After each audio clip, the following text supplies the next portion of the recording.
السلام عليكم ورحمة الله وبركاته.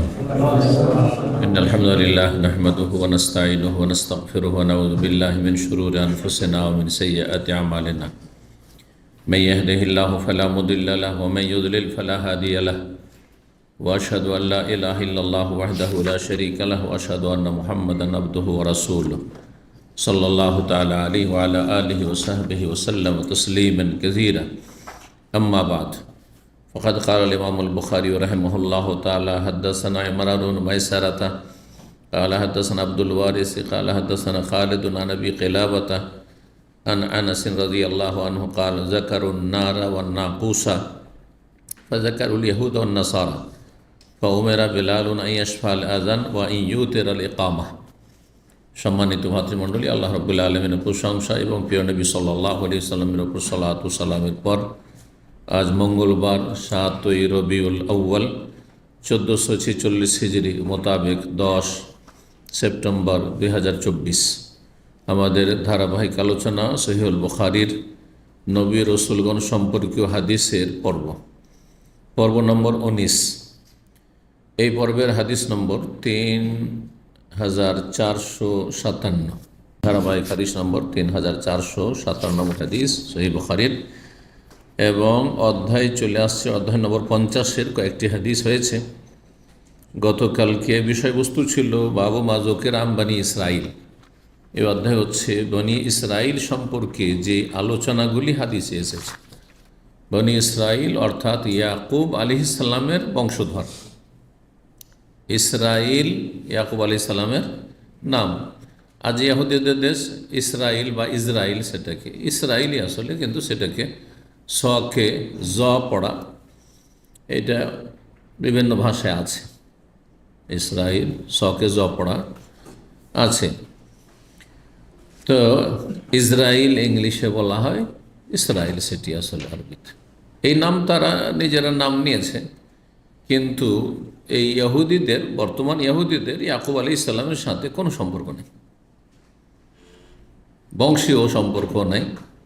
এরা বিভিন্ন দেশ থেকে ইহুদি, যাদের কোনো স্থান ছিল না, যেখানে সেখানে তারা ধাক্কা খেয়ে বেড়াচ্ছিল, তারা এসে আশ্রয় নিয়েছে।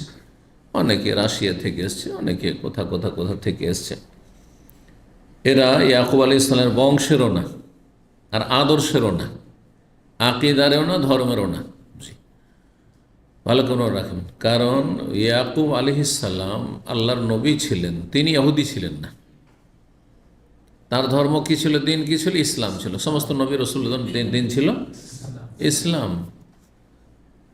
এবং তিনি সেই দিন পালন করেছেন যেই দিন তার পূর্বপুরুষদের, ইয়াকুব বিন ইসহাক বিন ইব্রাহিম, তার বাবা ইসহাক, তার দাদা ইব্রাহিম খলিলুল্লাহ আলাইহিসসালাতু ওয়াসসালাম, সব নবী রাসূলগণের দিন। আল্লাহ কোরআনকে ইরশাদ, মা কানা ইব্রাহিম ইয়াহুদিয়ান ওয়ালা নাসরানিয়া। ইব্রাহিম আলাইহিস সালাম ইহুদিও ছিলেন না, আর খ্রিস্টানও ছিলেন না। ওয়ালাকিন কানা হানিফাম মুসলিমা, তিনি একনিষ্ঠ মুসলিম ছিলেন।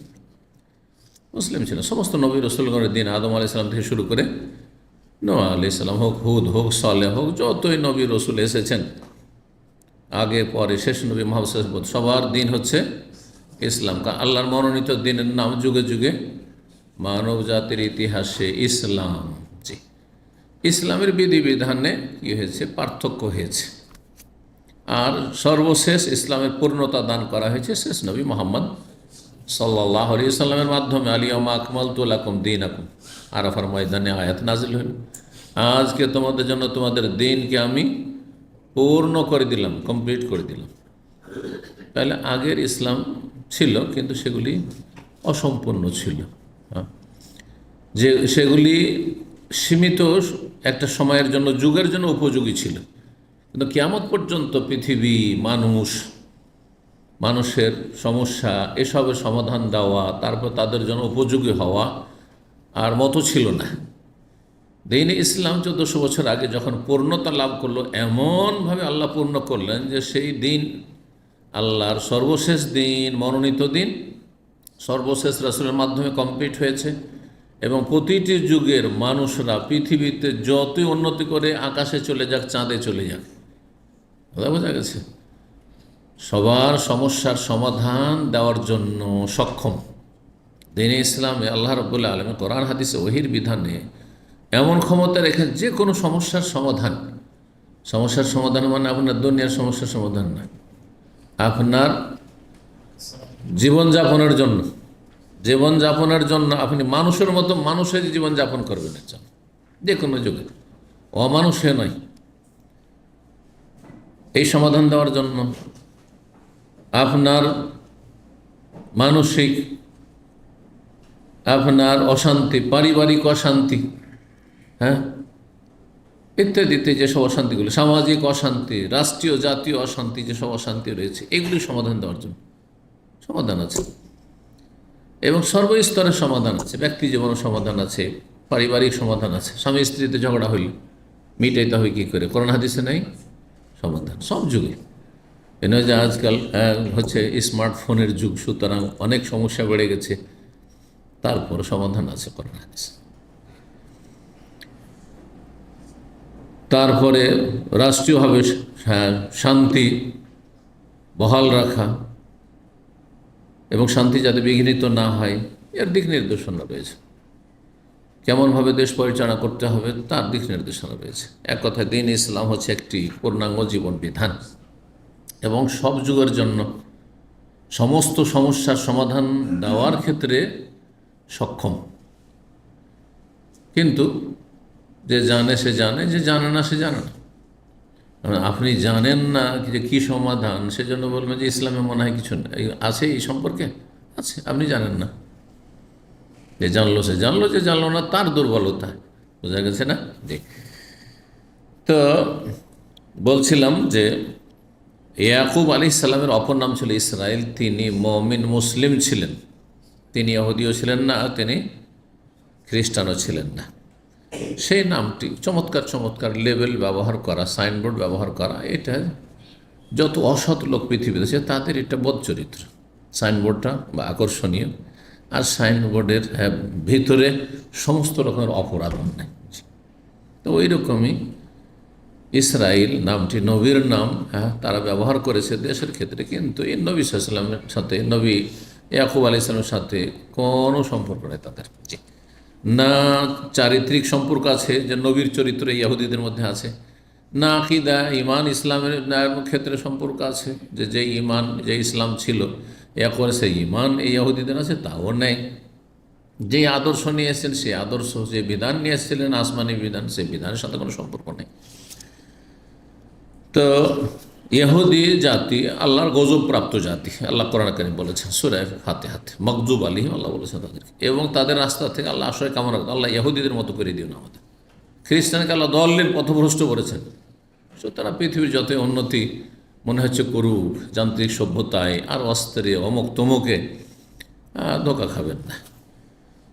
তাদের অনুসরণ, তাদের গোলামি কোনো মুসলিম করতে পারে না, কারণ তারা হচ্ছে আল্লাহর গজবপ্রাপ্ত, অভিশাপপ্রাপ্ত এবং পথভ্রষ্ট। আল্লাহর ক্রোধ রয়েছে তাদের উপর। আমাদেরও বালা মুসিবত যদি আসে, আমরা যদি দুর্বল হয়ে যাই কাফেরদের কাছে, তো আমাদের পাপের কারণে, এই মুসলিম জাতির পাপের কারণে। পাপ থেকে ফিরে আসেন, ভালো মানুষ হয়ে যান, ভালো মুসলিম হয়ে যান, দেখবেন আল্লাহ রাব্বুল ওইভাবে সম্মানিত করবেন। যেমন আরবদের পেটে খাবার ছিল না, কাপড়ে শরীরে কাপড় ছিল না, বস্ত্র ছিল না, কত গরিব ছিলেন আরবরা নবী সাল্লাল্লাহু আলাইহি ওয়াসাল্লামের আমলে, তারপরে তাদেরকে আল্লাহ খেলাফত দিয়েছেন। ভাবা যায়, তার আগে গোত্রীয় শাসন ছিল, একটা গোত্র ছাড়া অন্য কোনো গোত্রের ওপর, একটা বংশ কুরাইশ বংশের নেতৃত্ব, পাশের আর একটা বংশ খোজা আছে বা গামেদি আছে, জাহরানি আছে, ওদের ওপর নেই, কোনো ক্ষমতা নেই। কত তারা ছিন্ন ভিন্ন ছিল। আল্লাহ রাব্বুল খেলাফত দান করে দিলেন রাসূলুল্লাহ সাল্লাল্লাহু আলাইহি ওয়াসাল্লামকে, আবু বকরকে, ওমরকে, ওসমানকে, আলীকে। চিন্তা করুন তো দেখি। তো সেই পথের পথিক হইতে হবে মুসলিম জাতিকে। এই বিষয়টি মুসলিম জাতি বুঝতে চায় না। সুখ শান্তি তো চাই, সম্মান তো চাই, কিন্তু সম্মানের রাস্তা ধরতে চায় না। যদি নদী পার হতে চান তাহলে নৌকায় চাপতে হবে। জি, সম্মানিত হতে চান তাহলে কোনখানে সম্মান আছে, কি করণীয়, সেইগুলি করতে হবে। আল্লাহ তাআলা তা বলে দিয়েছেন, রাসূল সাল্লাল্লাহু আলাইহি ওয়াসাল্লাম বলে দিয়েছেন। তো দেখা যাক 3457 নম্বর হাদিস থেকে আজকে শুরু হবে। তাহলে আলোচনা বনি ইসরাইলদের সম্পর্কে। বনি ইসরাইল যারা সত্যিকার বনি ইসরায়েল ইয়াকুব ইসলামের বংশ। আর যারা হয়তো এই দোহাই দিয়ে থাকে যে আমরা ইহুদি নাসারা সবাই আমরা বনি ইসরায়েল, অথচ বনি ইসরায়েল অধিকাংশ নয়, মানে ইয়াকুব আলী ইসলামের বংশের নয়, তারা ইসহাক আলী ইসলামের বংশের নয়, ইব্রাহিম আলী ইসলামের বংশের নয়, কিন্তু সম্পৃক্ততা। যেমন আমাদের দেশে আওলাদের রসুল অভাব আছে, ইন্ডিয়া বাংলাদেশে সবচেয়ে বেশি আওলাদের রসুল। সৌদিদের কোথাও শুনবে না যে আনা আওলাদের রসুল আছে, কোথাও অল্প কিছু কোরাইশ আছে, হ্যাঁ, তো তারা বলে বেড়ায় না। আমাকে সেকেন্ড সানের কাছে একটা কিং আপনার ফাহাদ মিলিটারি সিটি আছে, কিং ফাহাদ মিলিটারি সিটি, জানেন মিলিটারি সিটি আছে।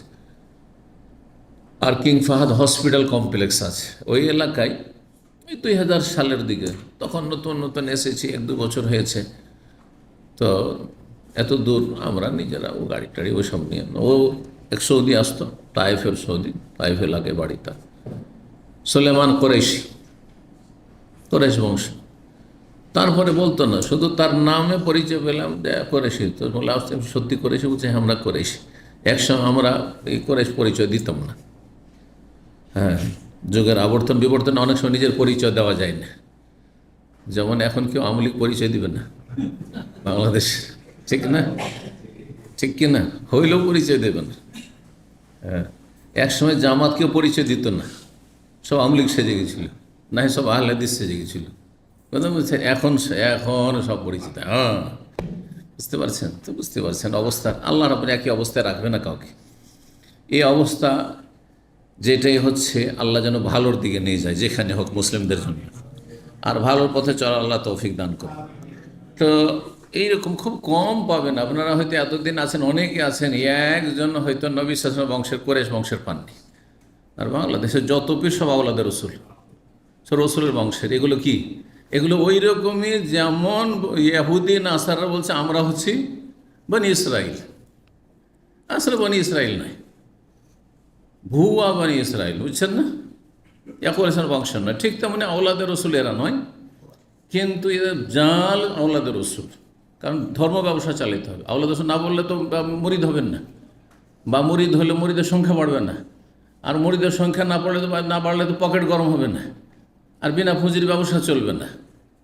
আর মন্ত্রীকেও পুঁজি ইনভেস্ট করতে হয়। ইলেকশনে একটা এমপি পাস করার জন্য ও লাখ লাখ টাকা খরচ করে, ছিটাই পয়সা, যে পরে কুড়াবো, রাতারাতি বড় লোক হবো, কিন্তু এখন ছিটাইতে হবে। কিন্তু পীরকে কখনো পয়সা ছিটাতে হয় না মুরিদ বানানোর জন্য, তাই না? সেটা একটু কৌশল করতে হয়, আওলাদের রসুল। হ্যাঁ, আর কিছু জাদু সেহের এইরকম মন্ত্রতন্ত্র করে কিছু কেরামতি দেখাইতে হয়, ব্যাস। ইমান যাক, কুফরি করুক, শিরিক করুক, বিদাত করুক, কিন্তু ব্যাস মানুষকে কী করতে হবে? আকর্ষণ করতে হবে, টানতে হবে, জি। তাহলে পকেট থেকে টাকা টানা যাবে, জি। এ হচ্ছে ধর্ম, পীরদের ধর্ম। আল্লাহ তাদের অনিষ্ট থেকে রক্ষা করুক। পীরের মুরিদেরা রাগ করবেন না, এটি বাস্তব সত্য, হক কথা বলছে। আল্লাহর ওয়াস্তে পীরের মুরিদ হওয়ার গুমরাহি থেকে ফিরে আসেন, না হলে মুক্তি নেই। এটা হচ্ছে বাতিল ধর্ম। আল্লাহ হেফাজত করুন। তো আনাস রাদিয়াল্লাহু তাআলা আনহু বর্ণনা করছেন, তিনি বলেন, যাকারুন নারা ওয়ান নাকুস। সাহাবাই কেরামগণ মদিনায় একবার আগুনের কথা আর ঘন্টার কথা আলোচনা করলো। এত সংক্ষেপে হাদিসটি যে তরজমা পড়ে কিছুই বুঝতে পারবেন না। অনুবাদটা করি, তারপরে দেখেন যে বুঝতে পারেন কিনা। সাহাবীরা আলোচনা করলো আগুন নিয়ে, আর কি নিয়ে? ঘন্টা বাজা নিয়ে। ফাজাকারুল ইয়াহুদান নাসারা, তখন তারা আপোষে আবার আলোচনা উঠলো যেগুলো তো ইহুদি নাসারাদের আদর্শ। ফাউমেরা বেলালন, তখন বেলালকে নির্দেশ দেওয়া হলো যে এক কাজ করো, হ্যাঁ, ইয়াসফাল আজান, আজানের বাক্যগুলি জোড়া জোড়া বলো, হ্যাঁ, জোড়া জোড়া দুটো দুটো করে বলো। ওয়াইউতের আল একামা, একামা আর বাক্য একটি করে বলা। একরা আর জোড়া, একরা বুঝেন? একরা বলেন না, মানে একটি একটি করে, জি।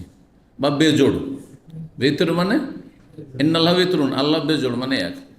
তো বেতর তাহলে সর্বনিম্ন হচ্ছে এক। তাহলে হানাফিরা বলছে যে এক রাকাত কোনো নামাজই নেই, মানে 3 দিয়ে শুরু হবে। কথাটা ভুল না? তাহলে আল্লাহ কি 3 দিয়ে শুরু হবে নাকি? ইন্নাল্লাহ বেতরুন, আল্লাহ বেজোড়, ইউহিব্বুল বিতরা, বেতনকে ভালোবাসেন, বিজোড়কে ভালোবাসেন। শুধু সর্বনিম্ন বেতন নামাজ হচ্ছে জি। আর হাদিস স্পষ্ট রয়েছে, তারপরে কিভাবে হাদিস অস্বীকার? জি, আল্লাহ হেদায়েত দান করুন। আপনি পড়বেন না তো তিনেই কেন থেমে যাবেন? 5ও আছে, 7ও আছে, 9 আছে, 11 আছে, তো এগুলোও পড়েন মাঝে মাঝে, একটু বেশি করেই পড়েন। জি। তো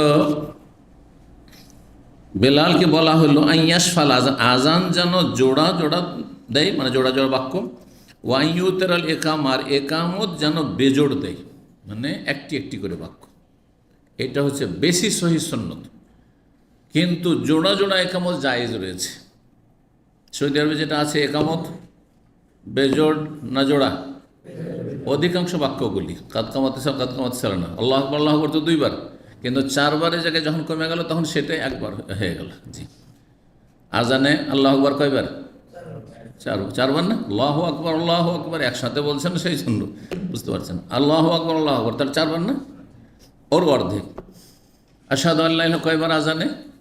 2, একামতে 1। আশহাদু আন্না মুহাম্মাদুর রাসূলুল্লাহ আজানে 2, একামতে 1। কিন্তু কাদ কামাতিস সালাহ, হাইয়া আলাস সালাহ, হ্যাঁ হাইয়া আলাস সালাহ আজানে 2বার, হাইয়া আলাল ফালাহ 2বার, কিন্তু একামতে 1বার। এটা বেশি সহি। বেলাল রাদিয়াল্লাহু তাআলা মদিনার মুয়াজ্জিন ছিলেন, তিনি একামত দিতেন তো এইভাবে দিতেন। একামত হচ্ছে একটি একটি করে বাক্য। হাইয়া আলাস সালাহ, হাইয়া আলাল ফালাহ, যেমন সৌদি আরবে আছে, এবং আহলে হাদিস মসজিদগুলোতে আমল আছে, ভারত, বাংলাদেশ, পাকিস্তান, এই সৌদি আরবের মতো। কাদ কামাতিস সালাহ আজানও 2বার, একামতেও, হ্যাঁ আজান নেই বলছি, আজানে বলছি, ভুল বলছি, আজানে নেই, হ্যাঁ একামতে আছে। একামতে যে কাদ কামাতিস সালাহ আছে কয়বার? হ্যাঁ, কাদ কামাতিস সালাহ 2বার। আল্লাহু আকবার আল্লাহু আকবার, লা ইলাহা ইল্লাল্লাহ লা ইলাহা ইল্লাল্লাহ 1বার। জি।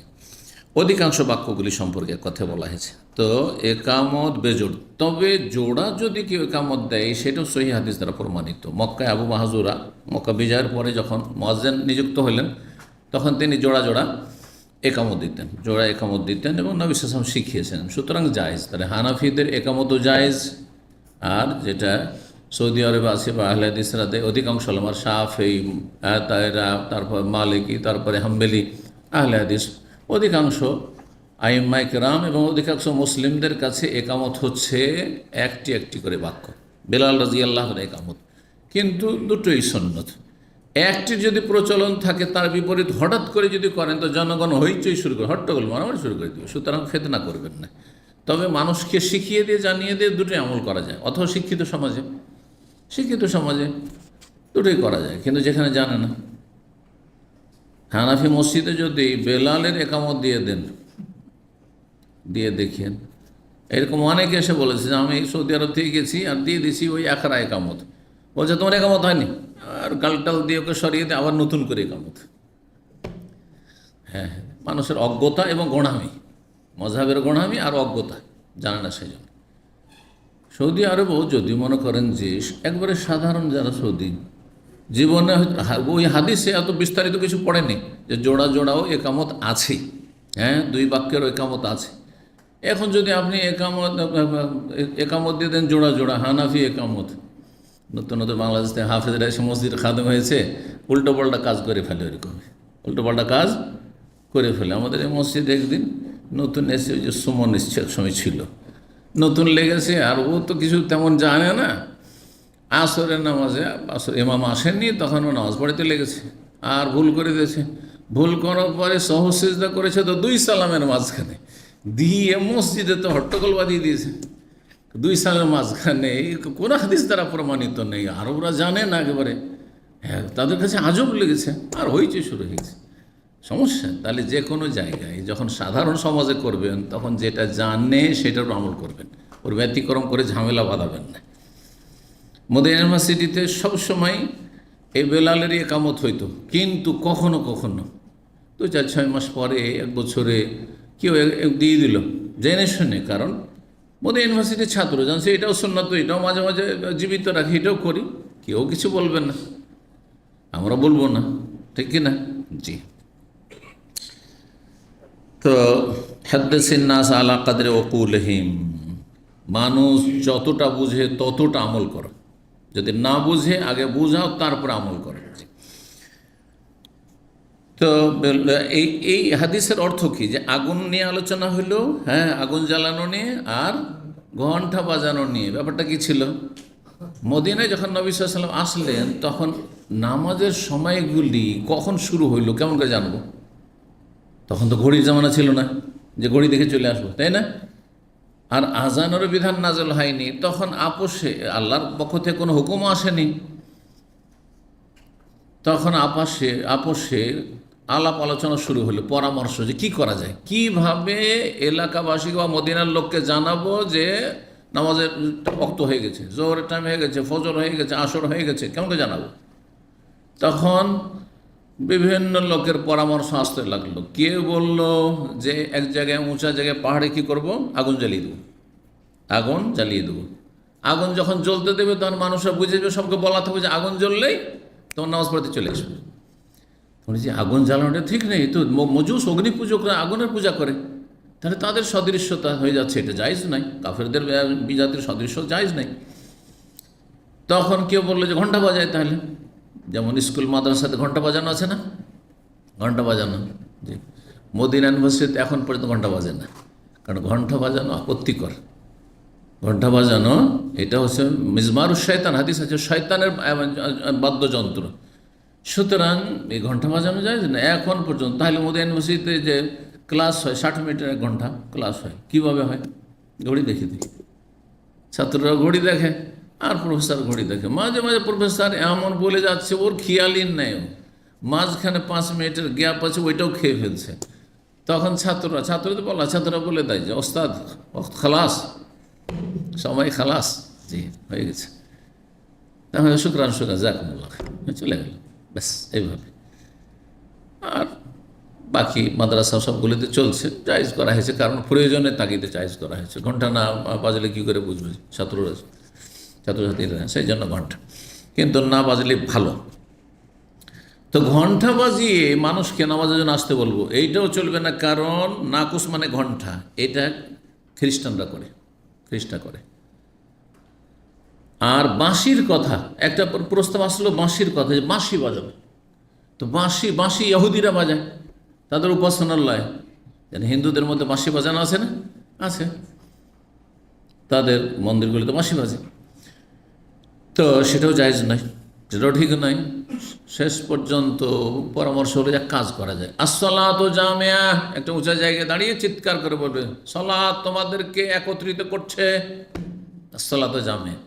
এখন এই বাক্যটি বলা হয় কখন? বলা হয় সূর্য চন্দ্রগ্রহণ লাগলে।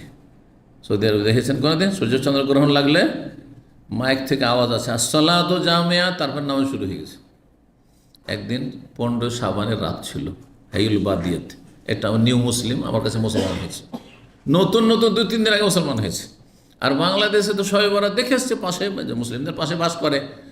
আর 15 শাবানের রাত ছিল, ও মনে করেছে যে এই যে শবে বরাতের নামাজ, মাইকে আসসালাতু জামিয়া শুনেছে আর দেখছে যে নামাজ হচ্ছে, ও ছুটে চলেছে মসজিদ, আর মসজিদে নামাজ পড়ে এসছে, লম্বা নামাজ হয়েছে।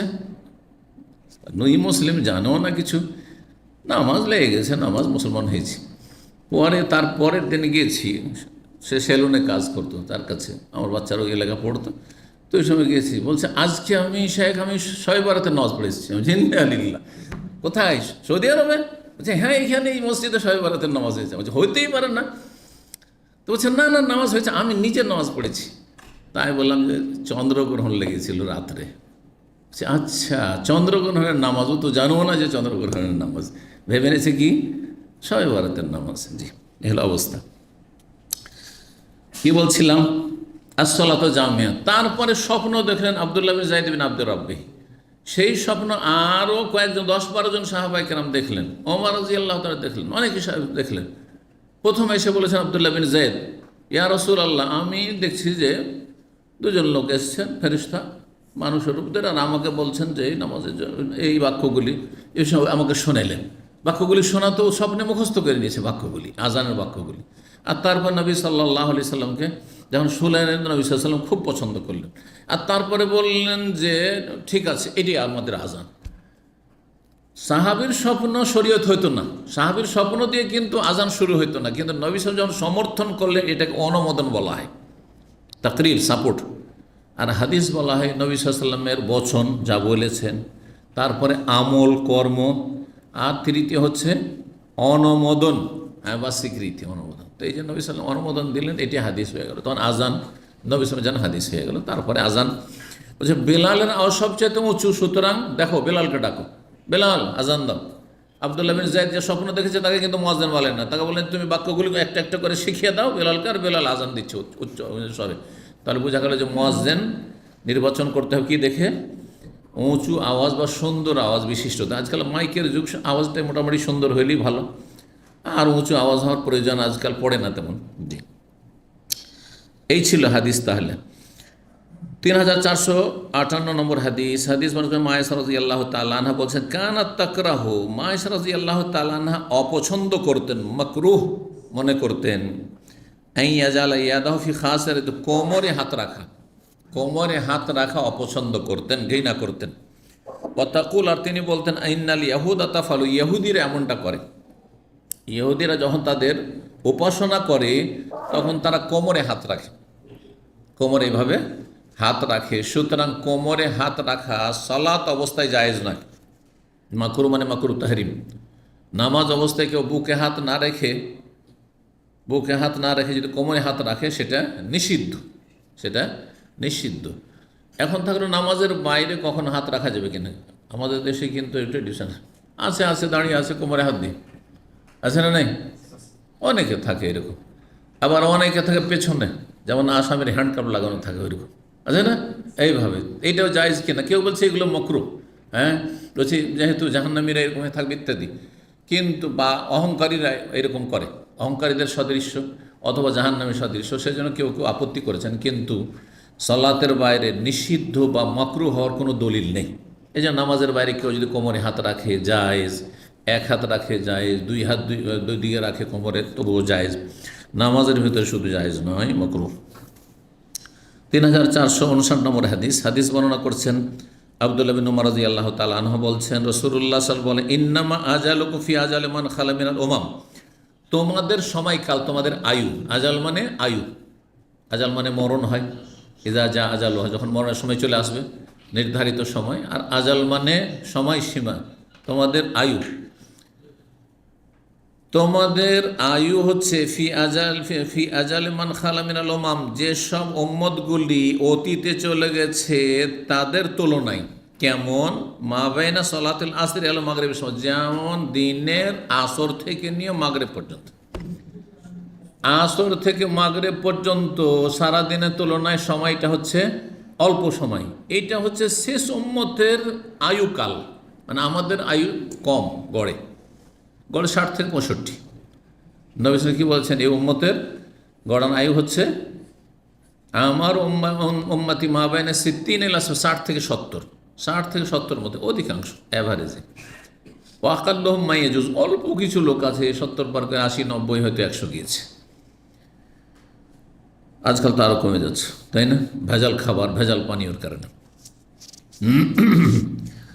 তো এই হচ্ছে আমাদের সময়। ওয়াইন্না মাসালুকুম মাসাল ইয়াহুদ, খুব সুন্দর হাদিসটি কিন্তু বলছেন যে তোমাদের উদাহরণ এবং ইয়াহুদিদের এবং খ্রিস্টানদের, অন্যাসারা খ্রিস্টানদের উদাহরণ কারাজলিন, একজন ব্যক্তির মতো, একজন মালিক যেন তার অনেক কর্মচারীর প্রয়োজন, বেশ কিছু কাজ বাকি আছে।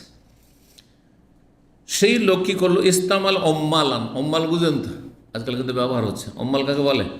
আরবরা, হ্যাঁ, লেবার, আমেলের বহু বচন। অম্মাল মানে কর্মচারী বা লেবার।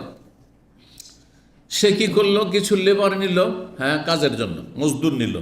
ফাকাল, আর বলল সে প্রথম কন্ট্যাক্ট, মাইয়া মালুলি এলা নিসফিন নাহার আলা কিরাতিন কিরাতিন, এমন কে আছে কর্মচারী যে সকাল থেকে নিয়ে জোহর পর্যন্ত, দুপুর পর্যন্ত আমার কাছে কাজ করবে, 1 কিরাত করে দেবো। 1 কিরাত একটা নির্দিষ্ট পরিমাণ, সেই জানাজার কিরাত নয়। জানাজার কিরাতে তো কী বলা হয়েছে, যে একটা ওহদ পাহাড়ের সমান, সেটা বিশাল। কিন্তু কিরাত একটা নির্ধারিত পরিমাণ রয়েছে, মুদ্রা, 1 মুদ্রা করে দেবো, 1 টাকা ধরেন, 1 রিয়াল করে দেবো। জি, একসময় 1 রিয়ালের অনেক মূল্য ছিল, একসময় দেশের টাকার অনেক মূল্য ছিল, কিন্তু ছিল না। আমরা ছোটোকালে দেখেছি 16 টাকা মন ধান, আমার মনে পড়েছে 16 টাকা মন ধান। জি। আর 1 টাকা 25 পয়সা কিলো গরুর গোস্ত, মনে পড়ছে? আচ্ছা, আমার স্মরণে আছে। জি। তো এইরকম চিন্তা করুন তো, এখন ভাবা যায়। জি। তো কি করবে? লেবার নেবে সকাল থেকে না দুপুর পর্যন্ত, আর দেবে কত করে? 1 টাকা করে বা 1 দিরহাম করে, 1 কিরাত করে, এক কথায়। ফাআমিলাতুল ইয়াহুদ, ইহুদিরা লাগলো কাজে। তুলনা এখানে, ইহুদিরা কাজ করেছে বেশি, আয়ু পেয়েছে বেশি, কিন্তু আমাদের আগে কিন্তু জান্নাতে যেতে পারবে না, আমাদের মধ্যে তারা নেকি অর্জন করতে পারেনি আর পারবে না। এখন তো তারা তাদের ধর্ম বিকৃত এবং রহিতকৃত, বাতিল, কিন্তু যখন তারা ছিল তাদের 70 দিনের উপর আমল করেছে মুসা আলাইহিস সালামের দিনের ওপর, এবং শিরক মুক্ত কুফরি মুক্ত ছিল, যখন ওজাইরকে আল্লাহর পুত্র বলে তারা গোমরা হয়নি, যখন তাদের আকীদা সহি ছিল, তখনও তারা মেহনত করেছে বেশি, আর ফল পেয়েছে, পারিশ্রমিক পেয়েছে, নেকি পেয়েছে কম। এটা বুঝাতে চেয়েছে। ইহুদিরা কাজ করলো এলা নিসফিন নাহার, অর্ধদিন পর্যন্ত, 1 কিরাত করে, প্রত্যেক লেবার 1 টাকা করে। সুম্মা কালা, তারপরে কিন্তু মালিকের কাজ শেষ হলো না, আরও কিছু কাজ বাকি থাকলো, সারতে হবে। তখন বললো মাইয়ামুল মিন নিসফিন নাহার ইলা সালাতিল আসর, কে আছে কর্মচারী, লেবার আছে যে দুপুর থেকে নিয়ে আসর পর্যন্ত কাজ করবে, আলা কিরাতিন, 1 কিরাত, 1 টাকা করে দেবো, 1 দিরহাম করে দেবো ধরো। ফাআমিলাতিন নাসারা, তখন খ্রিস্টানরা কাজে লাগলো। হ্যাঁ, দুপুরে লাগলো আর আসর পর্যন্ত কাজ করবে, 1 কিরাত করে পাবে, এলা সালাতিল আসর।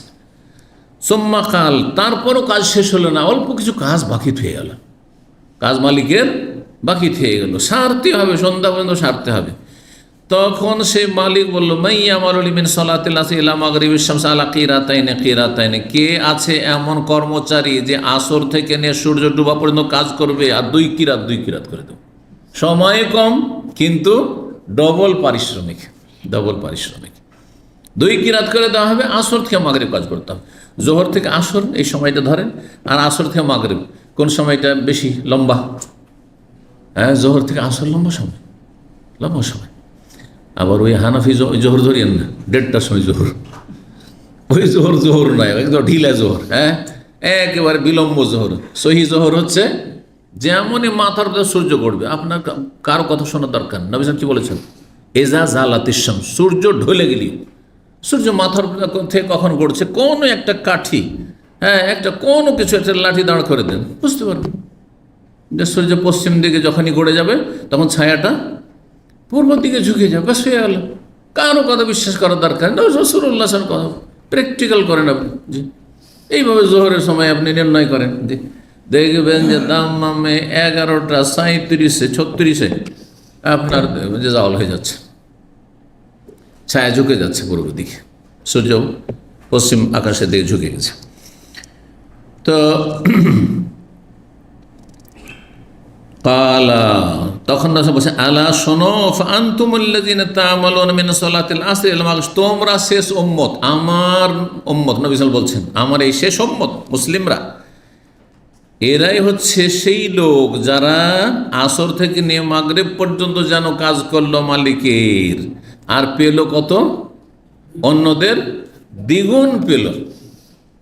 আমরা লাইলাতুল কদর পেয়েছি, ইহুদি নাসারা পাইনি, বোঝা গেছে না?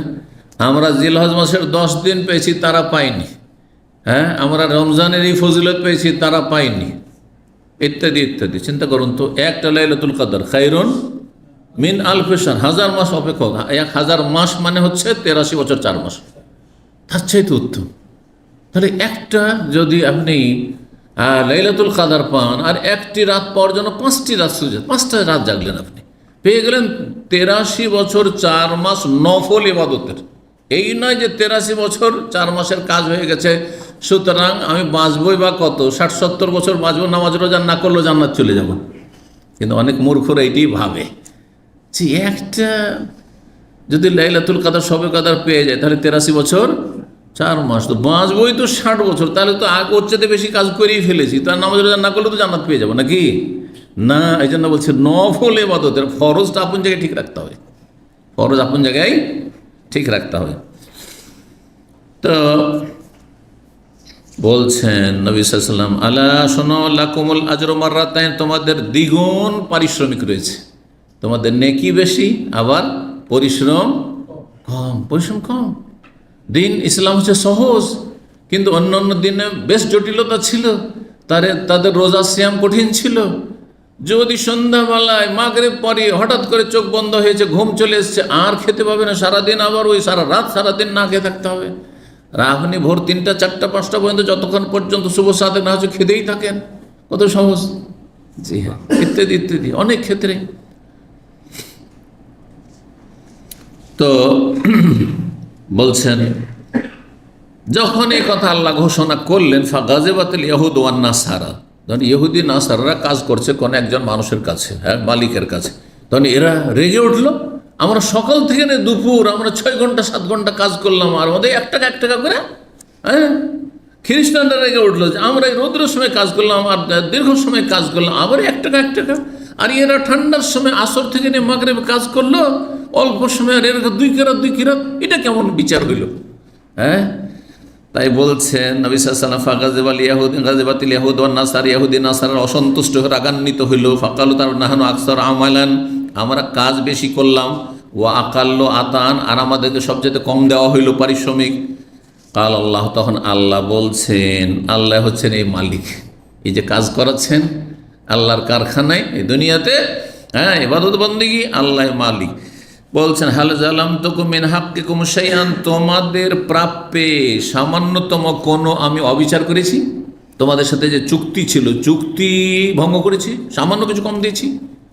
যে এতক্ষণ কাজ করতে হবে, এই সময় থেকে সময় তোমাদেরকে 1 কিরাত করে দেবো, যেটা বলেছিলাম সেটা করেছি কি করিনি?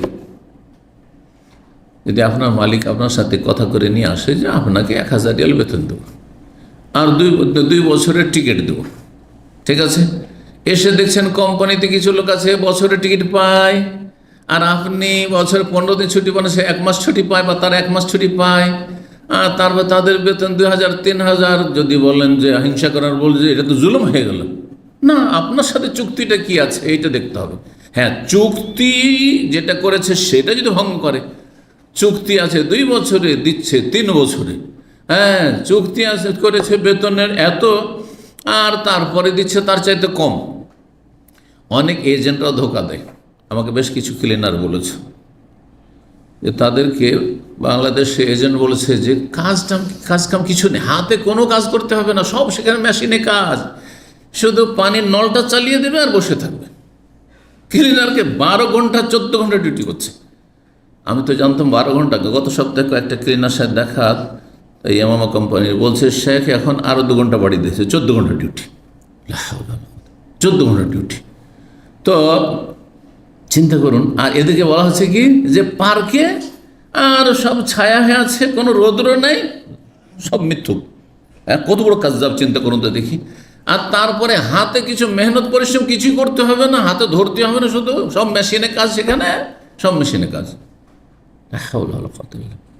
তো যারা এইসব মিথ্যা কথা বলেছে আর তার বিপরীতে এখানে পাচ্ছেন, তারা আল্লাহর কাছে ধরা খাবে এবং আসামের কাঠগড়ে হাজির, জাহান্নামে যাবে। তাদের রুজি হারাম। কথা বোঝা গেছে? কিন্তু মালিক যদি তাদের সাইন করে থাকে, ধরেন আপনার কাছে কন্ট্রাক্ট আছে আর তাতে সাইন করেছেন, আর সেই মোতাবেক দিচ্ছে না, তখন সে জালেম হবে, তো আল্লাহ বলছেন তোমাদের প্রতি জুলুম করেছি, অবিচার করেছি। কালুল্লাহ, তখন বলেন না, আমাদের সাথে যেটা চুক্তি ছিল সেই চুক্তি মোতাবেক আপনি পারিশ্রমিক দিয়েছেন।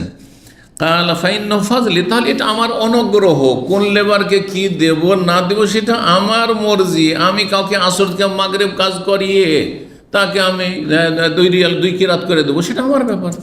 তাতে তোমার কি এখানে অভিযোগ করার আছে? তোমার প্রাপ্য দিয়েছি কিনা, তোমার পাওনা দিয়েছি কিনা, এটা দেখার বিষয়। 3460 নম্বর হাদিস, ইবনে আব্বাস রাদিয়াল্লাহু তাআলা আনহু বলেন, তিনি বলেন, সামি'তু উমারা রাদিয়াল্লাহু, আমি ওমর রাদিয়াল্লাহু তাআলা আনহু বলতে শুনেছি, ইয়াকুল, তিনি বলেন, কাতালাল্লাহু ফুলানান, অমুক ব্যক্তিকে আল্লাহ সর্বনাশ করুন। কাতালা মানে তার সর্বনাশ হোক। কাতালা মানে লড়াই করা, কিন্তু এখানে লড়াইয়ের অর্থ অথবা আপনার তাকে হত্যা করুক, তাকে ধ্বংস করুক, এই অর্থ নেই। আরবরা এরকম কথা বলে, কেউ যদি কোনো অন্যায় কাজ করে বা ভুল কাজ করে, তো তার ক্ষেত্রে এই ধরনের কথাবার্তা তিরস্কারমূলক বলে থাকে তাদের ভাষায়। যেমন আমাদের ভাষাতে আছে কিছু কিছু কথা যেগুলো এক জায়গার গালি আরেক জায়গার বলি। কোনো এলাকা বলছেন কিন্তু অন্য জায়গায় সেটা গালি, কিন্তু অন্য জায়গায় সেটা গালি। ঠিক ওই রকমই আমাদের ভাষায় কাতালাল্লাহ, আল্লাহ সর্বনাশ করুক, সর্বনাশ, তাহলে এটা বদদুয়া, অভিশাপ, এটা জায়েজ নয়। কিন্তু ওমর রাদিয়াল্লাহু তাআলা একজন সাহাবীকে এই কথা বলছেন, এটা আরবদের ভাষা, সেটাকে তারা গাল মনে করতো, সেটাকে মনে করতো যে আমাকে তিরস্কার করা হইলো, তাকে বকা হইলো, বকা দেওয়া হইলো, এরকম আর কি। সেই ব্যক্তি কে ছিলেন? তিনি ছিলেন সামরা বিন জুনদুব। সামরা বিন জুনদুব, তার সম্পর্কে ওমর রাদিয়াল্লাহু খেলাফত আমলে ঘটনা এই হয়েছিল। এই হাদিসটি 2223 নম্বরে চলে গেছে, সেখানে এই সামরা বিন জুনদুবের কথা এসেছে। তো এই সামরা বিন জুনদুব কী করেছিল নাম আসেনি, সেখানে অমুক করে এসছে, কিন্তু তিনি একবার মদ বিক্রি করে দিয়েছিলেন। মদ বিক্রি, কেমন কথা, মদ বিক্রি হারাম না হালাল? হালাল, হারাম। মদ যেমন খাওয়া হারাম, তেমনি ব্যবসাও, কেনা বেচাও হারাম। তো সামরা বিন জুনদুব একজন সাহাবী, ওমর রাদিয়াল্লাহু খেলাফত আমলে মদ বিক্রি করলেন, এর উত্তর কি হবে? এর জবাব কি হবে? এটা কেমন কথা হইল, কাবিরা গুনাহ।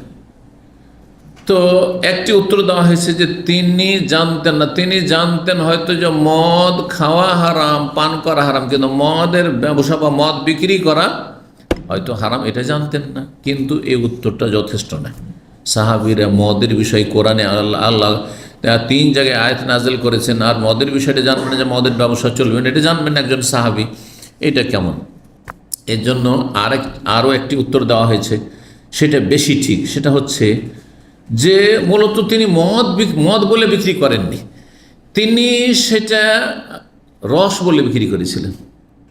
যেমন আমাদের দেশে খেজুরের রস, তালের রস, বুঝেন না? তারপরে ভিনিগার, এই যে সিরকা, ভিনিগার, এগুলো কিন্তু মদ হয়ে যাবে। তালের রসকে আর খেজুরের রসকে যদি রোদরে রেখে দেন অথবা 1 দিন 2 দিন রেখে দেন, এমনিতে তাতে নেশা হয়ে যাবে। মদের নেশা চলে আসবে, মাতাল হয়ে যাবে। তালের রসে তো খুব দ্রুত হয়, তালের রসে খুবই দ্রুত হয়, খেজুরের রস হয়ে যাবে যদি গরমের দিন হয়। এই জন্য খেজুরের রস আমার খেজুর গাছ আমাদের মাশাআল্লাহ অনেক ছিল, এই জন্য আমার কিছুটা অভিজ্ঞতা আছে। ছোটোকালে খুব খেজুর রস খেয়েছি। আর বাঙালি ট্রেডিশনাল মুড়ি দিয়ে ভিজি আবার জানেন না আপনারা? আজ এই অঞ্চলে আছে। ঠান্ডার দিনে সে পৌষ মাঘ মাসে, কেন পৌষ মাঘ মাসে আবার সকালে সকালে কেন খাওয়া হয়? কারণ রোদ পড়লে তাতে ফেনা হইতে লাগবে, তারপরে তাতে নেশা চলে আসতে পারে, সেই জন্য আসলে। কিন্তু আমাদের থেকে 40 কিলোমিটার দূরে আমি 2 বছর শিক্ষকতা করেছি, ওই এলাকায় তালের গাছ খুব বেশি। তো তালের রস সেই এলাকার লোকেরা খেত, সাঁওতাল আদিবাসীরাও খেত, হিন্দুরা তো খেত, অনেক মুসলিমও খেত। তো সেখান থেকে জানি, যেহেতু এলাকা থেকেছি, তালের রস সে খুব তাড়াতাড়ি নেশা চলে আসে, মাতাল করে দেয়। আর অনেকে মাতাল হয়ে যেত খেয়ে, দুপুরবেলা খেলো আর মাতাল হয়ে গেল। তো সামরা বিন জুনদুব আসলে তিনি মদ বিক্রি করেননি, তিনি বিক্রি করেছেন সেই যুগে 1400 বছর আগে খেজুর বিভিন্নভাবে খাওয়া হতো। তার মধ্যে একটা হচ্ছে খেজুরের নবীজ আজকাল মানুষরা খায় না, কিন্তু সেই যুগে খেজুরের নবীজ খাওয়া একটা গুরুত্বপূর্ণ খাবার ছিল। সেটা হচ্ছে সন্ধ্যাবেলা কিছুটা খেজুর ভিজিয়ে দিল পানিতে, আর ভিজিয়ে রেখে দিল। সকাল হইল, সকালবেলা তখন সেই পানিটা আর পানি না, সে কী হয়ে গেছে? মিষ্টি হয়ে গেছে, পানিতে স্বাদটা চলে এসে, খেজুরের স্বাদটা চলে এসছে। আর তারপর সকাল সকাল যদি সেটা খেয়ে নেওয়া যায় তাহলে সেটা ঠিক আছে, খেজুরের রসের মতো মিষ্টি হয়ে গেছে। খেজুরটা পরে খেয়ে নিল আর তার রসটাও খেয়ে নিল। এটাকে নবীজ বলা হয়। নবাজ যেমন একটা নিক্ষেপ করা, তো খেজুর কিছুটা নিক্ষেপ করে দিল পানিতে, আর তারপরে সেই পানিটা পান করে নিল। কিন্তু সেটা যদি গাঢ় হয়ে যায়, তারপরে সেটা 2 দিন 3 দিন ভিজিয়ে রাখা হয়, তাহলে তখন নেশা চলে আসে, তখন মদ হয়ে যাবে। পান্তা ভাত খান না? পান্তা ভাত খান? পান্তা ভাতে নেশা আসে, কিন্তু সেটা 3 দিন রেখে দিন দেখি। জেলের ভিতরে জেলে বক্তব্য করতে যেতাম, দুনিয়ার মেলা অভিজ্ঞতা আমাদের কাছে আছে। তো শুনতাম যে এখানেও মদ খায়, জেলের ভিতরেও মদ খাচ্ছে। কি করে মদ খাচ্ছে? বাইরে থেকে তো মদ ঢোকার কোনো চান্স নাই এখানে জেলে, কি করে খায়? তো দামম 91 জেলের কথা বলছি, জি ফেসারি জেলের কথা বলছি। জেলে মদ খায় অনেকে, মদখোরেরা, যারা বাইরে মদ খেত, মদের আসামি হয়ে গেছে, ভিতরে মদ খায়। কি করে? যে রাত্রে ভাত দিয়েছে, সেই ভাতকে ভিজিয়ে পচিয়ে রেখে দিচ্ছে। শুধু পচিয়ে না, বলছে মাটিতে পুঁতে রেখে দিচ্ছে। আর তারপরে তখন সেটাকে হাঁড়ি পাতিলে কিছুতে করে পুঁতে রেখে দিয়েছে। আর তারপরে সেটা একবারে পচে সে কি হয়ে গেছে, নেশা চলে এসে মদের মতো হয়ে গেছে, নেশা চলে এসে। তারপর সেটা মদ বানিয়ে পচিয়ে সরিয়ে খায়। যারা নোংরা, তারা নোংরা চিন্তা কত করে, চিন্তা কেমন তার নোংরা চিন্তা চেতনা চিন্তা করেন, এইভাবে তারা মদ বানিয়ে খায়। নাউজুবিল্লাহ। এইরকমই কিশমিশকে 2-3 দিন ভিজিয়ে রেখে দিয়ে সেটা মদ হয়ে যাবে, এগুলো দিয়ে মদ বানায়। তো তিনি আসলে ওই যে খেজুর ভিজিয়ে রেখেছিলেন আর তারপরে বিক্রি করেছেন, কিন্তু পরে এমন সময় একটু লেটে বিক্রি করেছেন, তখন সেটাতে নেশা চলে এসছে। তখন মানুষের মাঝে কি হয়ে গেছে, ছড়িয়ে পড়েছে এই খবর যে সামরা বিন জুনদুব কি করেছে, মদ বিক্রি করেছে। আসলে তিনি মদ বিক্রি করেননি, এটাই বাস্তব।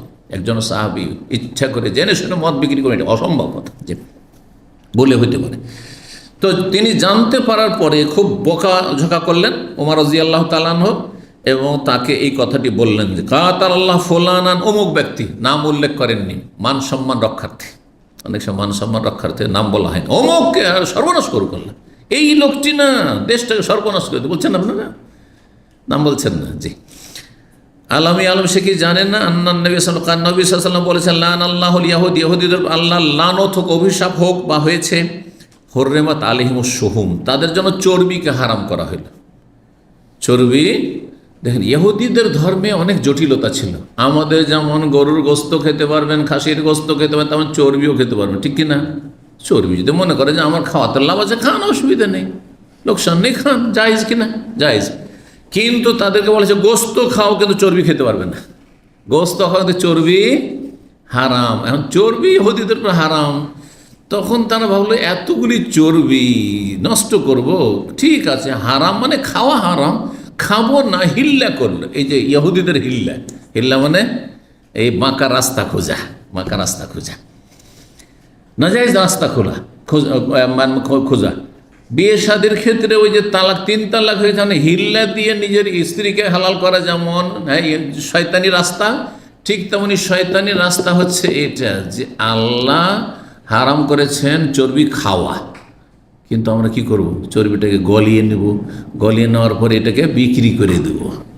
কাস্টমার আসবে, বিক্রি করে দেব, আর ব্যবসা শুরু করে দিল। তখন আল্লাহ লানত করলেন তাদের ওপর, ফাজাম্মালুহা, সেটাকে তারা গলিয়ে নিল, ফাবাউহা, তারপরে বিক্রি করে দিল। সেই যুগে বিভিন্ন কাজে আসতো। সেই যুগে যখন প্রদীপ জ্বালাইতো আপনার চর্বি দিয়ে, তখন কেরাসিন তেল আর এসব তেল, ডিজেল তেল ছিল না, আর এসব বিদ্যুৎ দূরের কথা।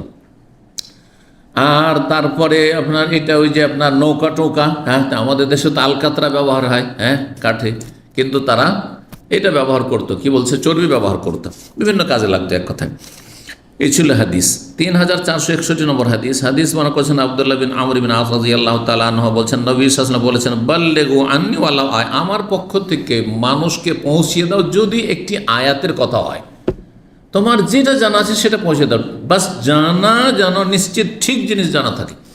ভুল জেনে 50-50 জানলেন আর বলে দেন নুস, এই নুস কাজ করবেন না, বুঝেন তো? নুস না বলছেন না দেশে, একটু কিছু জানলেন আর বললেন বেশি করে, জানেন কম আর বলেন বেশি, জানেন কম আর ফেসবুকের ওস্তাদ, বড় ওস্তাদ, মুফতি, না মোটেই না। যেটা নিশ্চিত জানা আছে এটা বলেন। জি, আল্লাহ ছাড়া অন্যকে সেজদা করা শিরিক, জানা আছে কিনা? কমন কথা। তারপরে মিলাদুন নবী সুন্নাত না বেদাত জানা আছে, ঠিক না? তো বলেন। কিন্তু আপনাকে জিজ্ঞাসা করবে একটা তালাকের মাসলা, আমি শেখের কাছে এরকম শুনেছিলাম, দিলেন ফতুয়া, আর কি থেকে কি বলে ফেললেন, চলবে না? খুঁটিনাটি জিনিসে যাওয়া যাবে না, যেগুলোতে জটিলতা আছে। বিয়ে শাদী না, ওইসব মশলাতে যাবেন না আপনি। হালাল হারাম, এটা ব্যবসা হালাল কিনা, এটা ঠিক কিনা, আপনার কেউ জিজ্ঞাসা করলো ডিরেকশন চলবে, ডেস্টিনি চলবে, হালাল, না না না না এই ফতোয়া দেবেন না আপনি। কিন্তু যেগুলো স্পষ্ট জিনিস সেগুলো বলেন। হ্যাঁ, নামাজ 5 ওয়াক্ত ফরজ, বলতে অসুবিধা আছে? কোন মুসলিম জানে না? সাধারণ মুসলিম বলতে পারবেন এই কথা যে নামাজ পড়ে না তাকে। রমজান মাসে রোজা ফরজ, বলতে অসুবিধা আছে? বললেন অসুবিধা না। এইরকম যেগুলো স্পষ্ট বিষয় বাল্যে আমার পক্ষতে পৌঁছে দেবে। যদি একটি আয়াত মানে কোরআন আয়াতও হইতে পারে, আয়াতের অর্থ হইতে পারে, আবার আয়াত মানে শরীয়তের একটি বিষয় হইতে পারে। ওয়ালা আয়াতের মানে ওয়ালা মাসআলা, একটি মাসআলাই হোক না কেন, সেটা কোরআনে থাক অথবা হাদিসে থাক। ওয়াহাদ্দিসু আন বনি ইসরাইল, এবং বনি ইসরাইলদের কিস্সা কাহিনী বয়ান করতে পারো। তাহলে ইহুদি নাসারাদের যুগের যেসব কিস্সা কাহিনী রয়েছে সেগুলি বর্ণনা করা যাবে। ওয়ালা হারাজ, তাতে কোনো আপত্তি নেই, বলছেন নবী সাল্লাল্লাহু আলাইহি ওয়াসাল্লাম। কিন্তু মিথ্যা কথা জেনে শুনে বলবেন না, মিথ্যা কথা জেনে শুনে বলবেন না। মিথ্যা স্বপ্ন, মিথ্যা কিচ্ছা কাহিনী আপনি বানিয়ে বানিয়ে বলছেন, এগুলো ঠিক নয়। ওমান কাযাবা আলাইয়া মুতাআম্মিদান, বিশেষ করে নবী সাল্লাল্লাহু আলাইহি ওয়াসাল্লাম সম্পর্কে যদি মিথ্যা কথা বলেন অথবা মিথ্যা হাদিস, জাল হাদিস তারপরও বয়ান করছেন, তাহলে জাহান্নামে নিজের স্থান তৈরি করে নিলেন আপনি। নবীর নামে মিথ্যা বললে জাহান্নামে যাবেন, সবচেয়ে বড় কাবিরা গুনাহ। আমার নামে মিথ্যা বললে অত বড় কাবিরা গুনাহ না যত বড় নবী সাল্লাল্লাহু আলাইহি ওয়াসাল্লাম নামে মিথ্যা বললে। কারণ কি? কারণ নবীর নামে মিথ্যা কথা বলা মানে সেটা ইসলাম বানিয়ে দিলেন, শরীয়ত বানিয়ে দিলেন। কিন্তু আমার নামে যদি মিথ্যা কথা বলেন তাহলে আমার সব কথা ইসলাম নাও হইতে পারে। অন্যরা যারা ভুলটা ধরতে পারে বলছে এটা শেখের ভুল হইতে পারে, কিন্তু নবী সম্পর্কে বলে যে নবীর ভুল হইতে পারে না, তিনি ভুলের ঊর্ধ্বে, তিনি শরীয়ত বয়ান করার জন্য এসেছিলেন। সেই জন্য নবীর নামে কেউ যদি মিথ্যা কথা চর্চা করে, হ্যাঁ, বা ইসলাম ধর্মের নাম কেউ যদি বলে ইসলাম ধর্মে পীর মুরিদি আছে, তাহলে আল্লাহ রসুল সম্পর্কে মিথ্যা কথা বলল। কেউ যদি বলে ইসলামে কবর পাকা করা বা কবরে চাদর চড়ানো আছে, মাজার আছে, হ্যাঁ, গৌস কুতুবদের ক্ষমতা আছে, তাহলে সে আল্লাহ রসুল সম্পর্কে মিথ্যাচার করলো। জি, এটাকে ধর্ম বানিয়ে দিল। কিন্তু আমার সম্পর্কে কেউ যদি বলে যে গুজব ছড়িয়ে দেয় যে শেখ বলেছেন যে মিলাদুন্নবী করা যাবে, 12 রবিউল আউয়ালে মিলাদুন্নবী করা যাবে, তাহলে সে কাবিরা গুনাহ করলো, কিন্তু নবীর ওপর মিথ্যার মতো নাই। কারণ আমার সম্পর্কে যখন আপনি এদিক সেদিক গুজব ছড়াবেন, তো মানুষ যারা জানে তারা বুঝে নেবে যে হয় মিথ্যা বলছে এই লোক, আর না হইলে শেখের ভুল হইতে পারে, ভুল করতে পারে। কথা বোঝা গেছে না? কারণ আমার সব কথা শরীয়ত নাই, জরুরি নাই যে শরীয়ত হবে, আমি ভুলের ঊর্ধ্বে না। জি, সাধারণ মানুষ সম্পর্কে একটা মিথ্যা কথা বলা আর আলেম সম্পর্কে মিথ্যা বলা, এতেও পার্থক্য আছে। আমার সম্পর্কে একটা কথা যদি বলেন মিথ্যা, আর একজন সাধারণ ছাত্র ওর সম্পর্কে মিথ্যা কথা বলেন, ওর কথার কে মূল্যায়ন করে? ভুল হইতেই পারে, আপনার ভুল না হয় ওরই ভুল, এটা হইতেই পারে না। কিন্তু যখন একজন আলেম সম্পর্কে বলবেন তখন ওর চেয়ে বড় হয়ে গেল। কারণ একজন ভালো আলেম সম্পর্কে বলছেন, তাহলে অনেকে বিভ্রান্ত হয়ে যাবে, হইতেই পারে, এটাও হইতে পারে। এই জন্য তখন কাবিরা গুনাহ হয়ে যাবে। এটাও বুঝতে হবে যে মানুষ হিসাবে সবাই সমান, এটা নয়। কার সম্পর্কে বলছেন এটা দেখার বিষয় রয়েছে। তারপরে মিথ্যা কথা বলে যদি কারো মানহানি করা হয়, মিথ্যা কথা বলে কারো মিথ্যা অপবাদ, ব্যভিচারের অপবাদ দিয়ে দিল, সমকামিতার অপবাদ দিয়ে দিল, চুরির অপবাদ দিয়ে দিল, হ্যাঁ, ইত্যাদি ইত্যাদি, খুনের অপবাদ দিয়ে দিল, তাহলে মানুষের হক নষ্ট করলো, কাবিরা গুনাহ করলো। আর এমনি একটা মিথ্যা কথা বললো, তাহলে পার্থক্য আছে। মিথ্যারও মেলা তাহলে স্তর আছে, সবগুলি মিথ্যা একই রকম নয়, অধিকাংশগুলি কাবিরা গুনাহ, কিন্তু কাবিরা গুনাহরও মেলা কি আছে, স্তর আছে, সবগুলি একই রকমের নাই। তো যেই ব্যক্তি আমার সম্পর্কে মিথ্যা কথা বলবে, মুতাআম্মিদান মানে ইচ্ছাকৃত, জেনে শুনে, জানছে যে হাদিসটি জাল, হাদিসটি মিথ্যা, হাদিসটি জয়ীফ, তারপর বছর রসুল এই কথা বলেছেন, হ্যাঁ, নবী সাল্লাল্লাহু আলাইহি ওয়াসাল্লাম থেকে এটা বর্ণিত, হাদিস শরীফে আছে, কোনো রেফারেন্স নেই, হ্যাঁ, প্রথম আল্লাহ, হ্যাঁ, নবীর নূর পয়দা করলেন, জাহান্নামে যেতে হবে, আপনি জাল হাদিস বয়ান করলেন। জি, ফালিয়াতাও মাকাদাহু মিনান নার, তাহলে সে তার বাসস্থান বা ঠিকানা জাহান্নামে তৈরি করে নিক। যেই ব্যক্তি নবী সম্পর্কে মিথ্যা কথা বলে, মিথ্যাচার করবে, সেই ব্যক্তি তার স্থান ঠিকানা জাহান্নামে তৈরি করে নিক, নবী সাল্লাল্লাহু আলাইহি ওয়াসাল্লাম বলছেন। জি, এখন এখানে যে বলা হলো বনি ইসরাইলদের কাহিনী বয়ান করতে পারো, কোনো অসুবিধা নেই, যে কোনো কাহিনী বয়ান করতে পারবেন। এর আগে আলোচনা করেছি, কারো মনে আছে যেসব কিস্সা কাহিনী প্রাচীন যুগের আছে, সেগুলি 3 ভাগে বিভক্ত। সেগুলি কয় ভাগে বিভক্ত? 3 ভাগে বিভক্ত। কিছু কিস্সা কাহিনী আছে যেগুলি কোরআন এবং হাদিস দ্বারা সমর্থিত, মানে কোরআন হাদিসে আছে তার দলিল, তাহলে সেগুলি আমরা নির্দ্বিধায় বয়ান করবে এবং সত্য বলে ইয়াকিন রাখবো। কোরআন ইউসুফ আলাইহিস সালামের ঘটনা আছে, মূসা ফেরাউনের ঘটনা আছে, বয়ান করবো না? আছে না নেই? ইব্রাহিম আলাইহিস সালামের ঘটনা আছে, তার বাবা আজরের কথা আছে, আছে না নেই? বয়ান করবো, ইত্যাদি ইত্যাদি। তার বনি ইসরায়েলদের যে লোকদের ঘটনা, যেমন জোরাইজ আবেদের ঘটনা এর আগে গেছে, তারপরে আরও ঘটনা আসছে, 3 জন লোকের আল্লাহর পরীক্ষা, এই ঘটনা আসছে, বয়ান করব, কারণ হাদিসে আছে, না হয় কোরআনে আছে। আর কিছু আছে যেগুলো কোরআনে বা হাদিসে বলা হয়েছে যে না, এগুলো নেই, বাতিল, ইসলামী আকিদার সাথে সাংঘর্ষিক, বা ইসলামের মৌলিক বিষয়গুলির সাথে সাংঘর্ষিক। যেমন ইসলামের মৌলিক নীতিমালা হচ্ছে নবী রসুলগণ গুনাহ থেকে পাক পবিত্র, ঠিক কিনা? মাসুম, তাদের দ্বারা কাবিরা গুনাহ হইতে পারে, বড় ধরনের ভুল হইতে পারে না।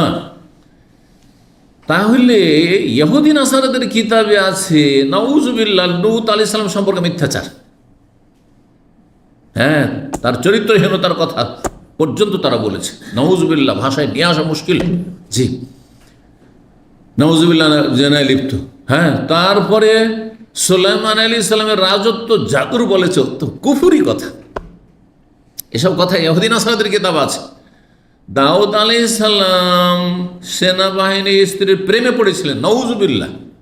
এসব কথা যে আছে ইহুদি খ্রিস্টানদের কিতাবে, বিশ্বাস করবেন না? বলবো মিথ্যা, কারণ এগুলি নবুয়তের শানের খেলাফ।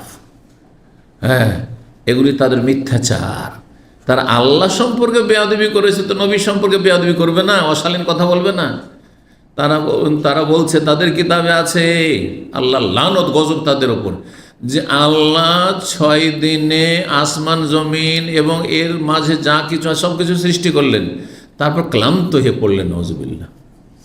আর 7ম দিনে তিনি কি করলেন? শনিবারে বিশ্রাম নিলেন। সেজন্য আমরাও শনিবারে ছুটি করে বিশ্রাম নেব, ইহুদিদের ছুটি শনিবারে, বুঝতে পারছেন? বিশ্বাস করবেন? হারাম, কুফরি কথা এটি। অমামাসানা মিল লঘুব, আল্লাহ বলছেন সূরা কাফে, যে আমাকে ক্লান্তি স্পর্শে টাচ করতে পারে না। জি, তাহলে কোনগুলি হাদিস আছে তোমরা বনি ইসরায়েলদের কিসসা কাহিনী বয়ান করো, কোনো অসুবিধা নেই। কোনগুলি? যেগুলি কোরআন হাদিসের ন্যায়ও, আবার সেগুলি আমাদের দিন ইসলামের সাথে সাংঘর্ষিকও নয়, দিন ইসলামের সাথে সাংঘর্ষিক নয়। যেমন উদাহরণস্বরূপ আমাদের দেশে সাদ্দাদের বেহেশতের কথা আছে না নেই? সাদ্দাদের বেহেশতের ঘটনা খুব চমৎকার একটা উদাহরণ। এটা বলা যাবে না? যাবে না, কাহিনী বয়ান করতে পারেন, কিন্তু যদি বললেন যে কোরআন হাদিস আছে, মৃত্যু, এটা বলবেন না। কিসে আছে? ইহুদি নাসারাদের কিতাবে আছে, ইহুদি নাসারাদের কিতাবে আছে। বিশ্বাস করব না? বিশ্বাসও করি না, অবিশ্বাসও করি না, হতেও পারে নাও হইতে পারে। এবার বোঝা গেছে? এরকম মেলা কিসসা কাহিনী আছে যেগুলো কোরআন হাদিসও নাই, ওদের কিতাবাদিতে আছে, আর সেগুলি ইসলামের ইসলাম বিরোধী নয়, আর সেগুলি বয়ান করতে কোনো অসুবিধা নেই। কিছু বিশেষ করে যদি কোনো উপদেশ থাকে, শিক্ষামূলক কিছু থাকে, বয়ান করলেন, যেমন কিছু কিছু কিসসা আসছে। তো এই ছিল হাদিস 3462 নম্বর হাদিস। হাদিস বর্ণনা করছেন আবু রাদিয়াল্লাহু তাআলা আনহু, বলছেন ইন্না রাসূলুল্লাহ সাল্লাল্লাহু আলাইহি ওয়াসাল্লাম রাসূল বলেন ইন্নাল ইয়াহুদা ওয়ান নাসারা লা ইয়াসবিগুন বা লা ইয়াসবুগুন, ইহুদি খ্রিস্টানরা দাড়ি, সাদা দাড়ি চুলকে রঙাই নে, মানে খেজাব লাগাই না। তারা সাদা যখন হয়ে যায় সাদাই রাখে, তারা খেজাব লাগায় না। ফাখাল, তোমরা তাদের বিরোধিতা করো, আর এই বিরোধিতা করা সুন্নাত, ওয়াজিব নয়। অর্থাৎ সাদা দাড়ি বা চুলকে রঙানো কোনো ওয়াজিব নাই। এই যে মেহেদি লাগানো, সেটা আপনার মেহেদি লাল মেহেদি হোক অথবা ব্রাউন, কালো করা যাবে না, কালো হারাম, কালো জায়েজ নয়। আর বাকি কথা হলো ব্রাউন জায়েজ আর লাল, এই দুটো দিয়ে যদি পরিবর্তন করেন সাদাকে, তাহলে এটি হচ্ছে মুস্তাহাব, সুন্নাত, ওয়াজিব ফরজ নাই। অর্থাৎ কেউ যদি একবার পুরো সাদা হয়ে গেছে, দাড়ি চুল আর না রঙায়, তাহলে আপনি বলতে পারেন না তাকে যে ভাই আপনি সাদা দাড়ি রেখে দিয়েছেন কেন, রঙান না কেন? এরকম বাড়াবাড়িটা কিন্তু আমাদের দেশে আছে। কারণ নবী সাল্লাল্লাহু আলাইহি ওয়াসাল্লাম গাইয়িরুশ শাইব, তোমরা পাকা দাড়ি চুলকে পরিবর্তন করে দাও, রঙিয়ে দাও, এটাকে ওয়াজিব করে দিয়েছে। কিছু কিছু আহলে হাদিস বক্তা আছে তারা ওই রকম দক্ষ আলেম নয়, কিন্তু তাদের ফতোয়া মানুষ চর্চা করে, যার ফলে বিভ্রান্ত হয়। না না না, অজেব নয়, অজেব নয়, এটি ওলামারা কেউ অজেব বলেননি, এটি হ্যাঁ বিরল ফতোয়া। সুতরাং এই দাড়িকে রঙানো বা চুল সাদা হয়ে গেলে রঙানো বা মেহেদি লাগানো, এটা হচ্ছে কি মুস্তাহাব। নবী সাল্লাল্লাহু লাগিয়েছেন, কেউ যদি জিজ্ঞাসা করেন এটাও জানেন রাখেন, নবী সাল্লাম রঙিয়েছেন, কে বলতে পারে? হ্যাঁ রঙিয়েছেন? হ্যাঁ না হ্যাঁ না একটা বলেন না, রঙাননি। নবী সাল্লাম দাড়ি কয়টা পেকেছিল, কতটি পেকেছিল? 19টার মতো পেকেছিল। তো অল্প কয়টা দাড়ি পেকেছে, কী রঙাবে? আমারও যখন 25-50টার মধ্যে ছিল তখন রঙাইনি, তারপর রঙিয়েছি।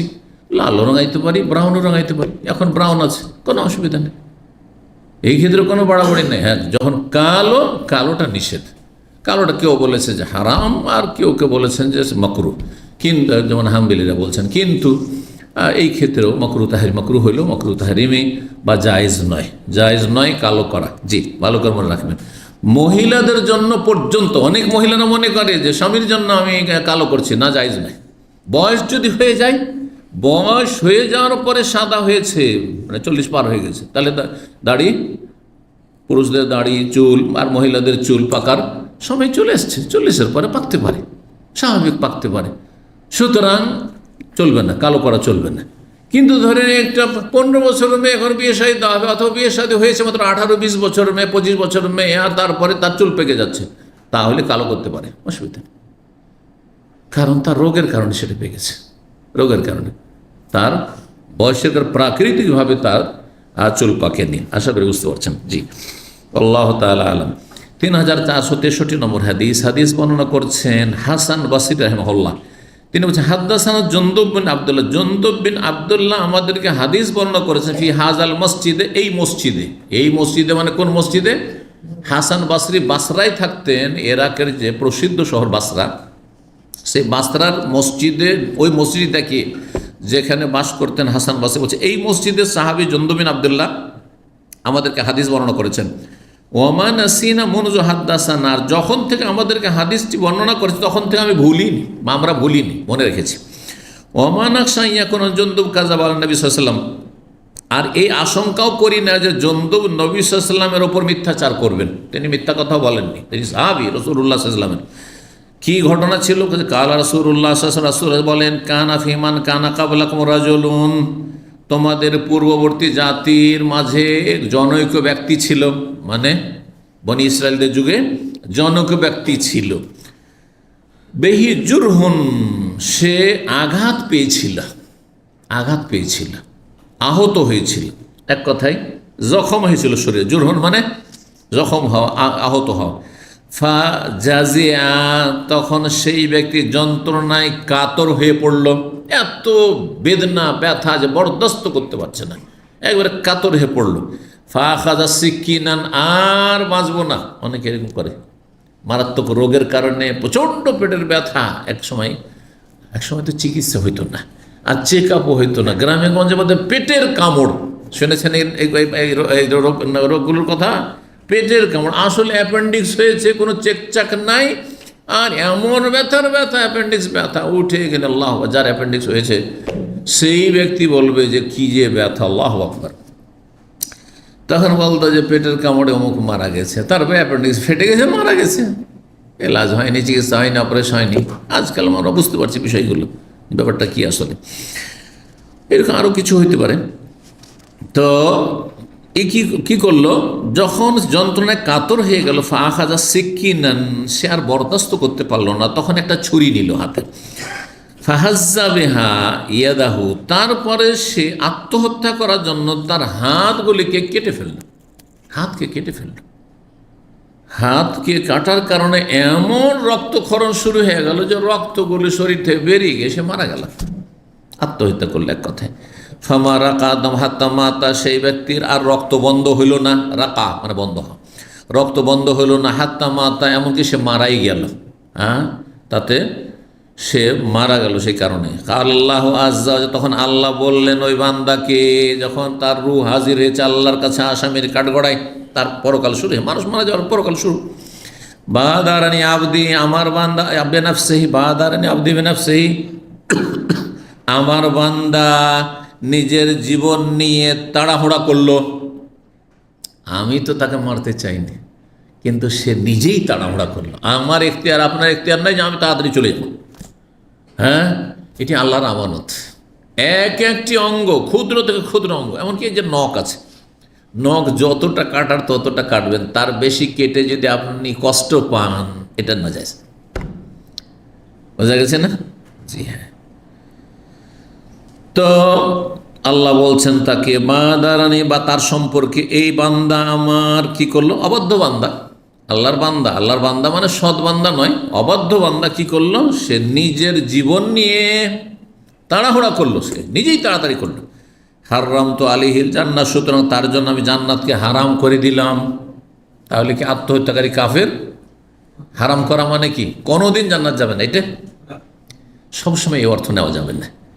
তাহলে আপনাকে একটি হাদিস দিয়ে জান্নাত হারাম মানে চিরতরে কাফের মতো হারাম না, যদি সে মুসলিম হয় আর তার আকিদা সহিহ। আকিদা সহিহ মানে সে বড় শিরক করে না, মাজার পূজারি নয়, সে নাস্তিকও না, হ্যাঁ, সে ইসলাম ভঙ্গকারী কোনো কাজ করে না, সে জাদুর সাথেও জড়িত না। এক কথায় বড় কুফরি, তার জীবনে বড় শিরক নেই। হ্যাঁ, আর 5 ওয়াক্ত নামাজ পড়ে। তারপরেও যে কোনো কষ্টের কারণে কষ্ট বরদাস্ত করতে, অনেকেই যন্ত্রণা বরদাস্ত করতে পারে না, অনেকেই আর্থিক সংকটের চাপ বরদাস্ত করতে পারে। এত ঋণের বোঝা হয়েছে নামাজি মানুষ, আর সবাই গলা টিপা ধরছে, তখন আত্মহত্যা করে নিল। আর তো আমাকে ধরতে পারবি না, কিন্তু আল্লাহ যে ধরবেন এই কথা তো মূর্খ বইলে গেল। হতভাগা সে। মানুষের কাছে ধরা খাওয়া অনেক ভালো ছিল, জাহান্নামে অন্তত যেত না। তো এই যে কাজ করলো, তো সে চিরতরে জাহান্নামে যাবে না, দীর্ঘকাল জাহান্নামে যাবে, যতক্ষণ পর্যন্ত কাফের হন। একমাত্র চিরকাল জাহান্নামে থাকবে কাফের, বড় মুশরিক, যাকে আপনি বলতে পারেন যে ইসলাম থেকে মুরতাদ হয়ে গেছে, নাস্তিক, আল্লাহ পরকালে বিশ্বাসী নয়, অথবা জন্মসূত্রে কাফের হয়েই মারা গেছে সেই ব্যক্তি, জাদুর ওপরে মারা গেছে, ইত্যাদি ইত্যাদি, ঈমান ভঙ্গ করে মারা গেছে, সেই ব্যক্তি স্থায়ী জাহান্নামী। এই হাদিসগুলিতে হারাম তো আলিহিল জান্নাহ মানে জান্নাত হারাম করেছি, প্রথমখানে হারাম করেছি, দীর্ঘ সময়ের জন্য হারাম করেছি, চিরকালের জন্য হারাম এই ক্ষেত্রে নয়।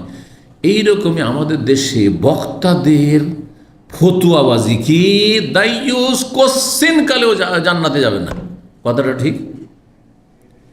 এ হচ্ছে আত্মহত্যাকারী। আর একজন দাইয়ুস, যে তার স্ত্রী বেহায়া বেপর্দা চলে, কিছু বলে না, নারী স্বাধীনতাও দিয়ে দিয়েছে, ওই যে তোমার কাজ তুমি করো, আমি আমার কাজ আমি করি। হ্যাঁ, বিছানায় ঠিকঠাক থাকলে হলো, তুমি যেখানে যাও সেখানে যাও। আছে না এরকম কিছু লোক? তো সে কাফের নাকি? হ্যাঁ, সে কাফের না, সে নির্লজ্জ, সে দাইয়ুস নির্লজ্জ, লজ্জা শরম নেই সমাজে, তার মান সম্মান বলে তার কোনো ভ্রুক্ষেপ নেই, কিন্তু তাকে কাফের বলতে পারেন না। জি, তার ইমান ইসলাম যদি ঠিক থেকে থাকে, তাহলে সেই ব্যক্তি কাবিনা গোনা করছে, তার স্ত্রীর উপর তার কন্ট্রোল নাই সেই জন্য, বা তার স্ত্রী পরকায় লিপ্ত, আর তারপরও সে তাকে নিয়ে সংসার করছে সব সময়, অথচ তওবাও করলেন, তওবা করলে সেটা ভিন্ন বিষয়, খালেস অন্তর থেকে সেটা প্রমাণিত হইল, কিন্তু তওবাও করছে না আর তাকে নিয়ে সংসার করছে, তাহলে এই লোক দাইয়ুস। তো জাহান্নামে যাবে নাকি? জাহান্নামে প্রথমখানে যাবে যে তার অপরাধের কারণে, কিন্তু সে কতকাল থাকবে সেটা আল্লাহ জানে। দীর্ঘকাল থাকতে পারে, কিন্তু চিরকাল থাকবে না। একমাত্র চিরকালে জাহান্নামী কারা? কাফের, মুশরিক, ঈমান নষ্টকারীরা। এই জন্য আমি জাহান্নামের যে কয়টি পর্ব আলোচনা করেছি, 10টি, তার শেষ দিকে বলেছি স্থায়ী জাহান্নামী 9 নম্বর, 10 নম্বর পর্ব হচ্ছে অস্থায়ী জাহান্নামী। অস্থায়ী জাহান্নামী কারা? জি, যে কোনো কাবিরা গুনাহ, যতই বড় কাবিরা গুনাহ হোক না কেন, যদি সেটাতে ঈমান নষ্ট না হয়, তাহলে সে অস্থায়ী জাহান্নামী। খুনিও, জেনাকারীও হাজার হাজার লক্ষ লক্ষ বছর জাহান্নামে থাকবে, কিন্তু চিরকাল জাহান্নামে যাবে না, যদি তার ঈমান ইসলাম ঠিক থেকে থাকে, তৌহিদ নষ্ট হয়নি, আর বেনামাজি নয়। বেনামাজি ধরেন লুচ্চা, জেনাকারী, বেনামাজি ধরেন খুন করেছে, তো দীর্ঘকাল জাহান্নামে থাকবে, কিন্তু চিরকাল জাহান্নামে থাকবে না। জি, এই ছিল হাদিস। আর একটি হাদিস লম্বা রয়েছে, আমরা হাদিসটি শেষ করিনি, 3464 নম্বর হাদিস, একটি মাত্র হাদিস এবং খুব চমৎকার হাদিস। এতে উপদেশ রয়েছে বিশেষ করে সবার জন্য, আর বিশেষ করে ওই সব ভাই বোনদের জন্য যারা রাতারাতি পয়সাওয়ালা হয়েছেন, আর আল্লাহর নেয়ামত পেয়ে আপনি অহংকারী হয়ে গেছেন, আপনি অতীতকে ভুলে গেছেন। অতীতকে ভুলবেন না, কখনো অতীতকে বলে পিছন দিয়ে ঘুরে দেখবেন আমি ছিলাম কি। আল্লাহ এত দূর পৌঁছেছেন, তার আল্লাহ শুকরিয়া আদায় করবেন। যারা পিছন দিয়ে ঘুরে দেখেন না যে হইলুম কি, হলাম কি, তাহলে গেল শেষ। তো এখানে তিনজনের পরীক্ষার কথা রয়েছে। হাদিস আসছে, বর্ণনা করছেন আবু হুরায়রা রাদিয়াল্লাহু তাআলা আনহু, লম্বা হাদিসের সনদ, দুটি সনদে এসেছে। বলছেন যে তিনি বর্ণনা করছেন আন্নাহু সামিয়া রাসূলুল্লাহ সাল্লাল্লাহু আলাইহি ইয়াকুল, তিনি রাসূলুল্লাহ সাল্লাল্লাহু বলতে শুনে ইন্না সালাসাতান ফি বানি ইসরাইল, তিনজন ব্যক্তি ছিল বনি ইসরাইল জাতির, মানে বিগত যুগে ইসলাম পূর্বে। আবরাস, তিনজনই রোগী ছিল। একজন ছিল আবরাস, শ্বেত রোগী মানে শরীর সাদা হয়ে যেত, সাদা দাগ। আর আরেকজন ছিল আকরা, আমা অন্ধ একজন, আরেকজন আকরা মানে টাকওয়ালা, পুরো মাথায় চুল ছিল না। টাক মানে মানুষের হয়তো কিছু চুল উঠে গেছে আর বাকি চুল আছে, এই টাকটা আংশিক টাক। আর পুরো টাক হচ্ছে যে জন্ম থেকে তার কোনো চুলই ওঠে না, মাথায় চুল নেই। দেখেছেন এরকম লোক? আমার একটা ক্লাসমেট ছিল, আমি পড়াশোনা করেছি ছোটোকালে, 15-16 বছর বয়সে তার সাথে পড়াশোনা করেছি, তার 14 বছর বয়সে। তো তার মাথায়ও চুল ছিল না, মোচও ছিল না, দাড়িও হয়নি, এখন পর্যন্ত হয়নি, এমনকি এই চোখের আপনার ওপরে যে এইসব আছে এগুলোও ছিল না, কিছুই ছিল না। এইটা হচ্ছে টাক, টাকওয়ালা, এই হচ্ছে টাক রোগী, কথা বলছে। আর যেটা মানুষের বিভিন্ন সমস্যার, শারীরিক সমস্যার কারণে অথবা বেশি লেখাপড়া করার কারণে দেখা যায় অধিকাংশ শিক্ষিত লোকেরা মাথায় চাঁদিতে চুল নেই। জি, পেটের সমস্যার কারণে অনেক সময় হয়ে যায়, অল্প বয়সে চুল পড়ে যায়, বিভিন্ন সমস্যা, সেটা ডাক্তাররা বেশি জানে, তো সেটা আমাদের বিষয় নয়। এক কথাই এই তিন রোগী ছিল। বাদা লিল্লাহ ইয়াবতালিম, আল্লাহ রাব্বুল আলামিন চাইলেন যে তাদেরকে পরীক্ষা করব, এই তিন রোগীকে পরীক্ষা করব। ফাবাস আল্লাহ এলিহিম মালাকান, একজন ফেরেশতা পাঠিয়ে দিলেন জিবরাইল আলাইহিস সালামকে। ফাতাল আবরাসা, প্রথম ফেরেশতা আসলেন কার কাছে? ও শ্বেত রোগীর কাছে, যার শরীর সাদা সাদা হয়ে গেছে, আর লোকেরা তাকে ঘৃণা করছে, সমাজের লোকেরা পাশে বসতে দেয় না, এইরকম। ফাঁকালা, এসে বললেন ফেরেশতা মানুষের রূপ ধারণ করেছে, তো বুঝতে পারেনি যে ফেরেশতা এসে আল্লাহর পক্ষ থেকে। আইয়ু শাইন আহাব্বু ইলাইকা, তোমার কাছে সবচেয়ে প্রিয় বস্তু কি?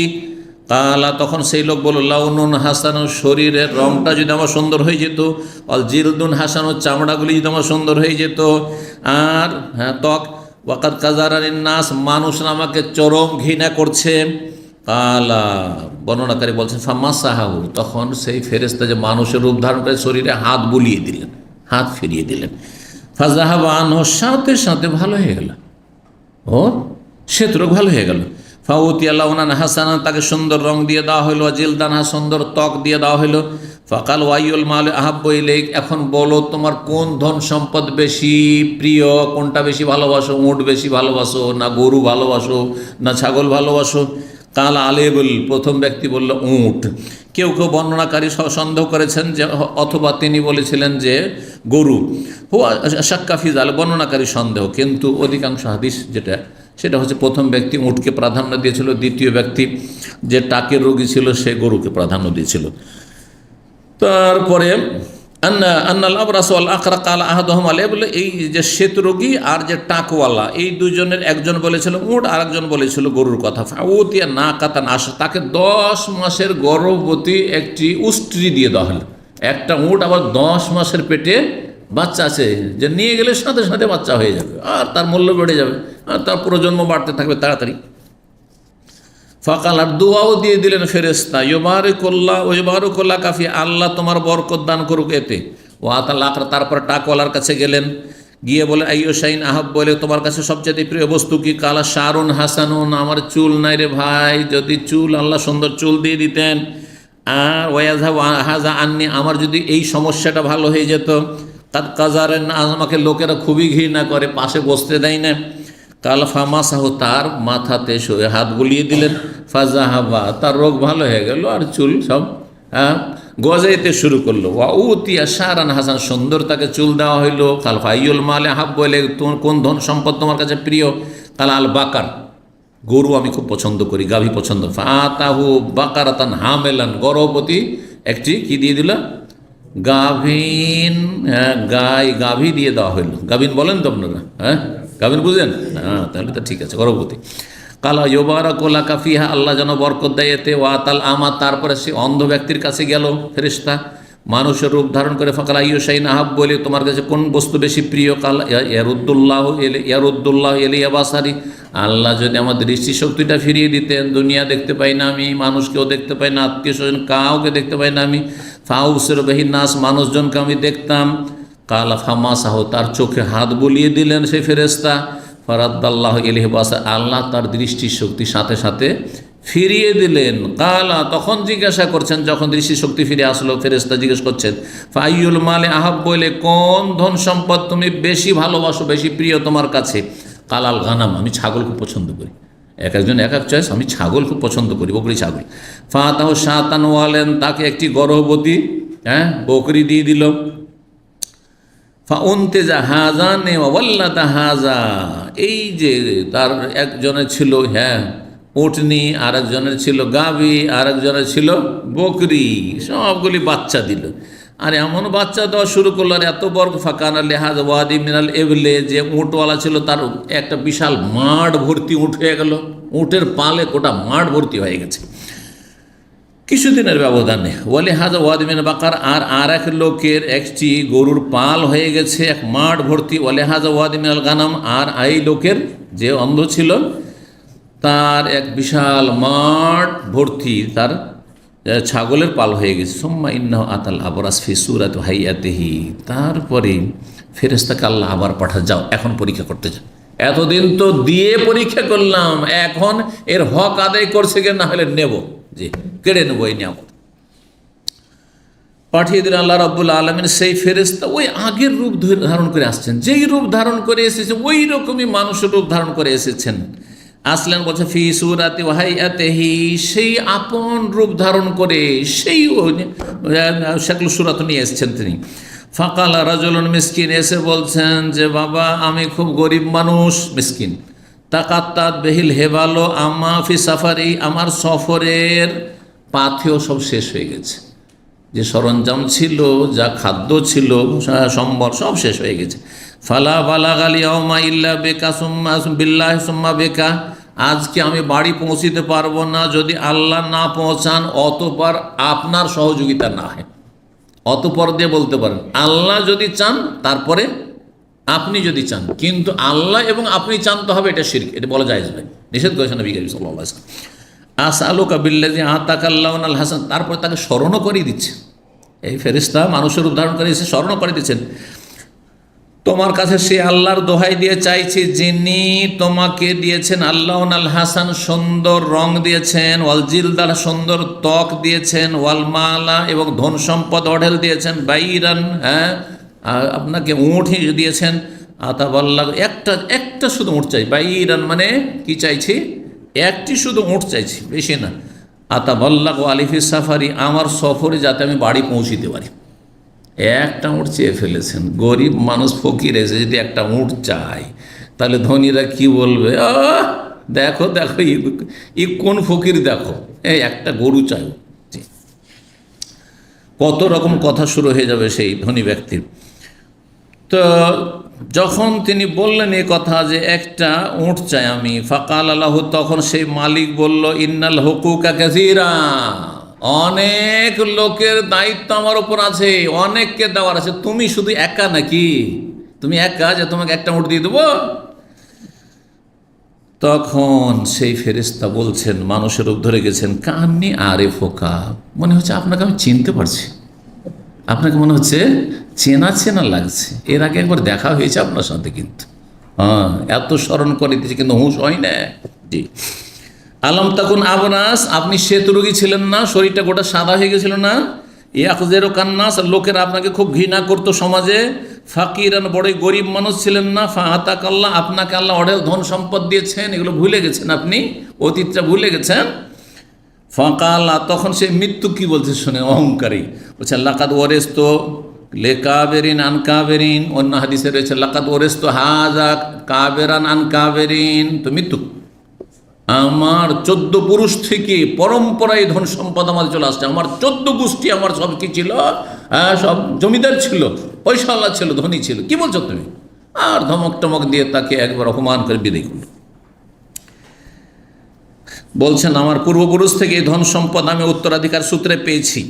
ফাকালা তখন এই ফেরেশতা বলছেন ইনকুন্তা কাযিবান, আপনি যদি মিথ্যাবাদী হন, ফাসাইয়ারাকাল্লাহু ইলা মা কুনতা, যা আপনি ছিলেন তাই যেন আপনাকে আল্লাহ করে দেন। দিয়ে দিলেন বদদুয়া। ওয়াতাল আকরাফি সুরাত হায়াতি, তারপরে সে টাকওয়ালা ব্যক্তির কাছে আসলেন সেই আপন সুরত ধরে, সেই রূপ চেহারা নিয়ে এবং সেই পোশাকে। সুরত মানে হচ্ছে তার চেহারা, রূপ চেহারা নিয়ে, এবং হাইয়া মানে সেই পোশাকে, যেই পোশাকে আগের বার এসেছিলেন তাকে দিতে। ফাকাল আলহম ইসলাম মা কাল লেহাজা, আগের লোককে যেভাবে দরখাস্ত করেছেন মালিককে, ওইভাবে এর কাছে দরখাস্ত করলেন যারা জলুন মেসকিন, আমি খুব গরিব মানুষ, অভাবী, আর সফরে এসেছি, সব টাকা পয়সা আমার শেষ হয়ে গেছে, পাথর সব শেষ হয়ে গেছে, তো একটা যদি গরু আমাকে দিয়ে দেন তাহলে খুব ভালো হয়, ইত্যাদি এইভাবে। তো যখন এই কথা বলা তখন আগের মতো সে উত্তর দিল, ফারাদ্দা আলাইহি মিসলা মা রাদ্দা আলাইহি হাযা, আগের লোক উটওয়ালা যে উত্তর দিয়েছে, ইন্নাল হুকুকা কাসীরা, অনেকের দায়িত্ব আমার ওপর আছে, তোমার মতো একটা গরিব আছে, গোটা দেশের গরিবকে আমাকে দেখতে হচ্ছে, তোমাকে কি করে একটা গরু দিয়ে দেবো? ফাকালা, তখন তিনি বললেন যে দেখেন, আপনি কিন্তু এক সময় আপনার মাথায় চুল ছিল না, আপনার দাড়ি মোচ কিছুই ছিল না, টাক ছিলেন আপনি, আর আপনাকে লোকেরা খুব ঘৃণা করতো, আল্লাহ আপনাকে সুস্থ করে দিয়েছেন, তারপরে আপনি খুব গরিব মানুষ ছিলেন, আপনাকে আল্লাহ ধন সম্পদ দিয়েছেন, আল্লাহর দান, ভুলে যেন না। তখন সে উত্তর দিল ওই উত্তরই, যারে আমার 14 গোষ্ঠী থেকে এরকম চলে আসছে, কি বলছো তুমি, মিথ্যা কথা বলছো তুমি। তখন তিনি বদ্দিন কুন্তা কাযিবান ফাসাইয়ারাকাল্লাহু ইলা মা কুনতা, তুমি যদি মিথ্যাবাদী হও তাহলে আল্লাহ যেন সেটাই করে, যে অবস্থায় তুমি বিগত যুগে ছিলে ওই রকমই যেন বানিয়ে দেয়।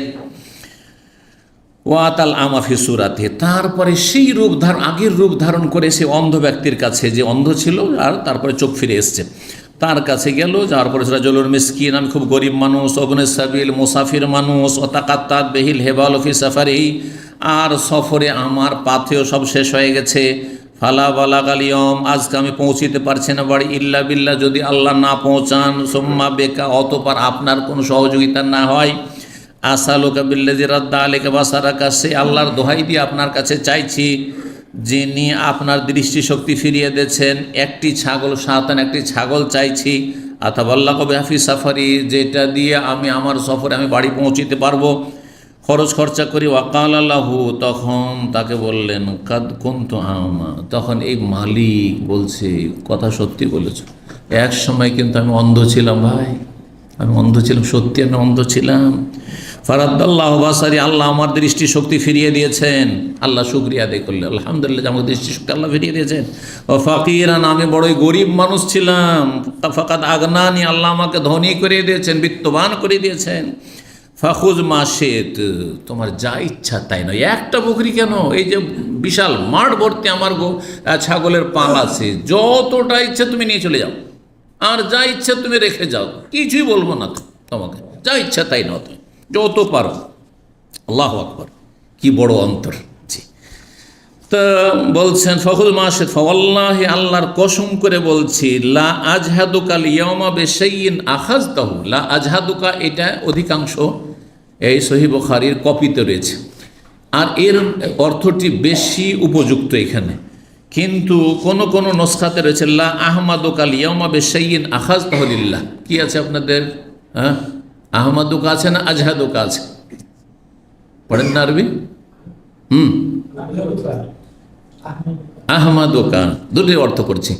লা আজহাদুকা, জহদ মানে কষ্ট, মাশাক্কা, আপনাকে কষ্টে ফেলব না। ফাওয়াল্লাহ, আল্লাহর কসম, কে বলছে? মালিক। ওই যে ছাগলের পালের মালিক যে অন্ধ ছিল, সে বলল আল্লাহর কসম করে বলছি, লা আজহাদুকা লিয়াউমা বিশাইইন আখাযতাহু লিল্লাহ, আল্লাহর সন্তুষ্টির জন্য আজকে আপনি যাই নিয়ে যান না কেন, আপনাকে কোনো কষ্টে ফেলবো না, মানে আপনাকে কিছুই বলবো না, যতটা পারেন আপনি নিয়ে চলে যান, কিছুই বলবো না, আপনার যেন কষ্ট না হয়, আপনি সুখে থাকেন, এক কথায়। সুবহানাল্লাহ। আর লা আহমাদুকার অর্থ করা হয়েছে যে আপনি যদি নিয়ে যান, যা কিছু নিয়ে যাবেন তাতে আমি আপনার কাছ থেকে প্রশংসা চাই না। কেউ কেউ এর অর্থ করেছে, কিন্তু এই অর্থটি অনেক দূরে চলে যায়, সে শব্দের সাথে মিলে না। তবে আরেকটা অর্থ যদি আহমাদুকা মানে প্রশংসা নিয়ে যদি অর্থ করি তাহলে সেটা ঠিক আছে। এই জন্য অনুবাদক যে অর্থ করেছে সেই অর্থটি দূরের অর্থ, খুব সূক্ষ্ম নয়।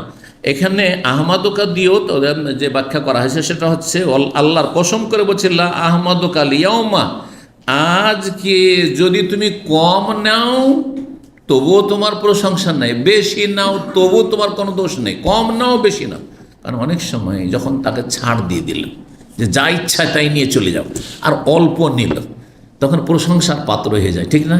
আরে ওকে বললাম তুমি 1000 টাকা নিয়ে যেতে পারো, 10, 20,000, 50,000 নিতে পারো, মাত্র 100 টাকা নিলাম, তখন প্রশংসা করবেন না যে এত তাকে ফ্যাসিলিটি দিলাম তারপরে সে নিল না? তো ওই কথাটি বলছেন যে আজকে তুমি যা নেবে তুমি যদি কম নাও তাতে যে তোমার আমি প্রশংসা করব এটা ভাবিও না যে কম নেব যাতে মালিক খুশি থাকে। হ্যাঁ, মালিক যাতে করে খুশি থাকে। অনেক সময় মালিককে খুশি করার জন্য না দরকার নেই বলেন না তো ওইটা নয়, আপনি যা ইচ্ছা তাই নেন।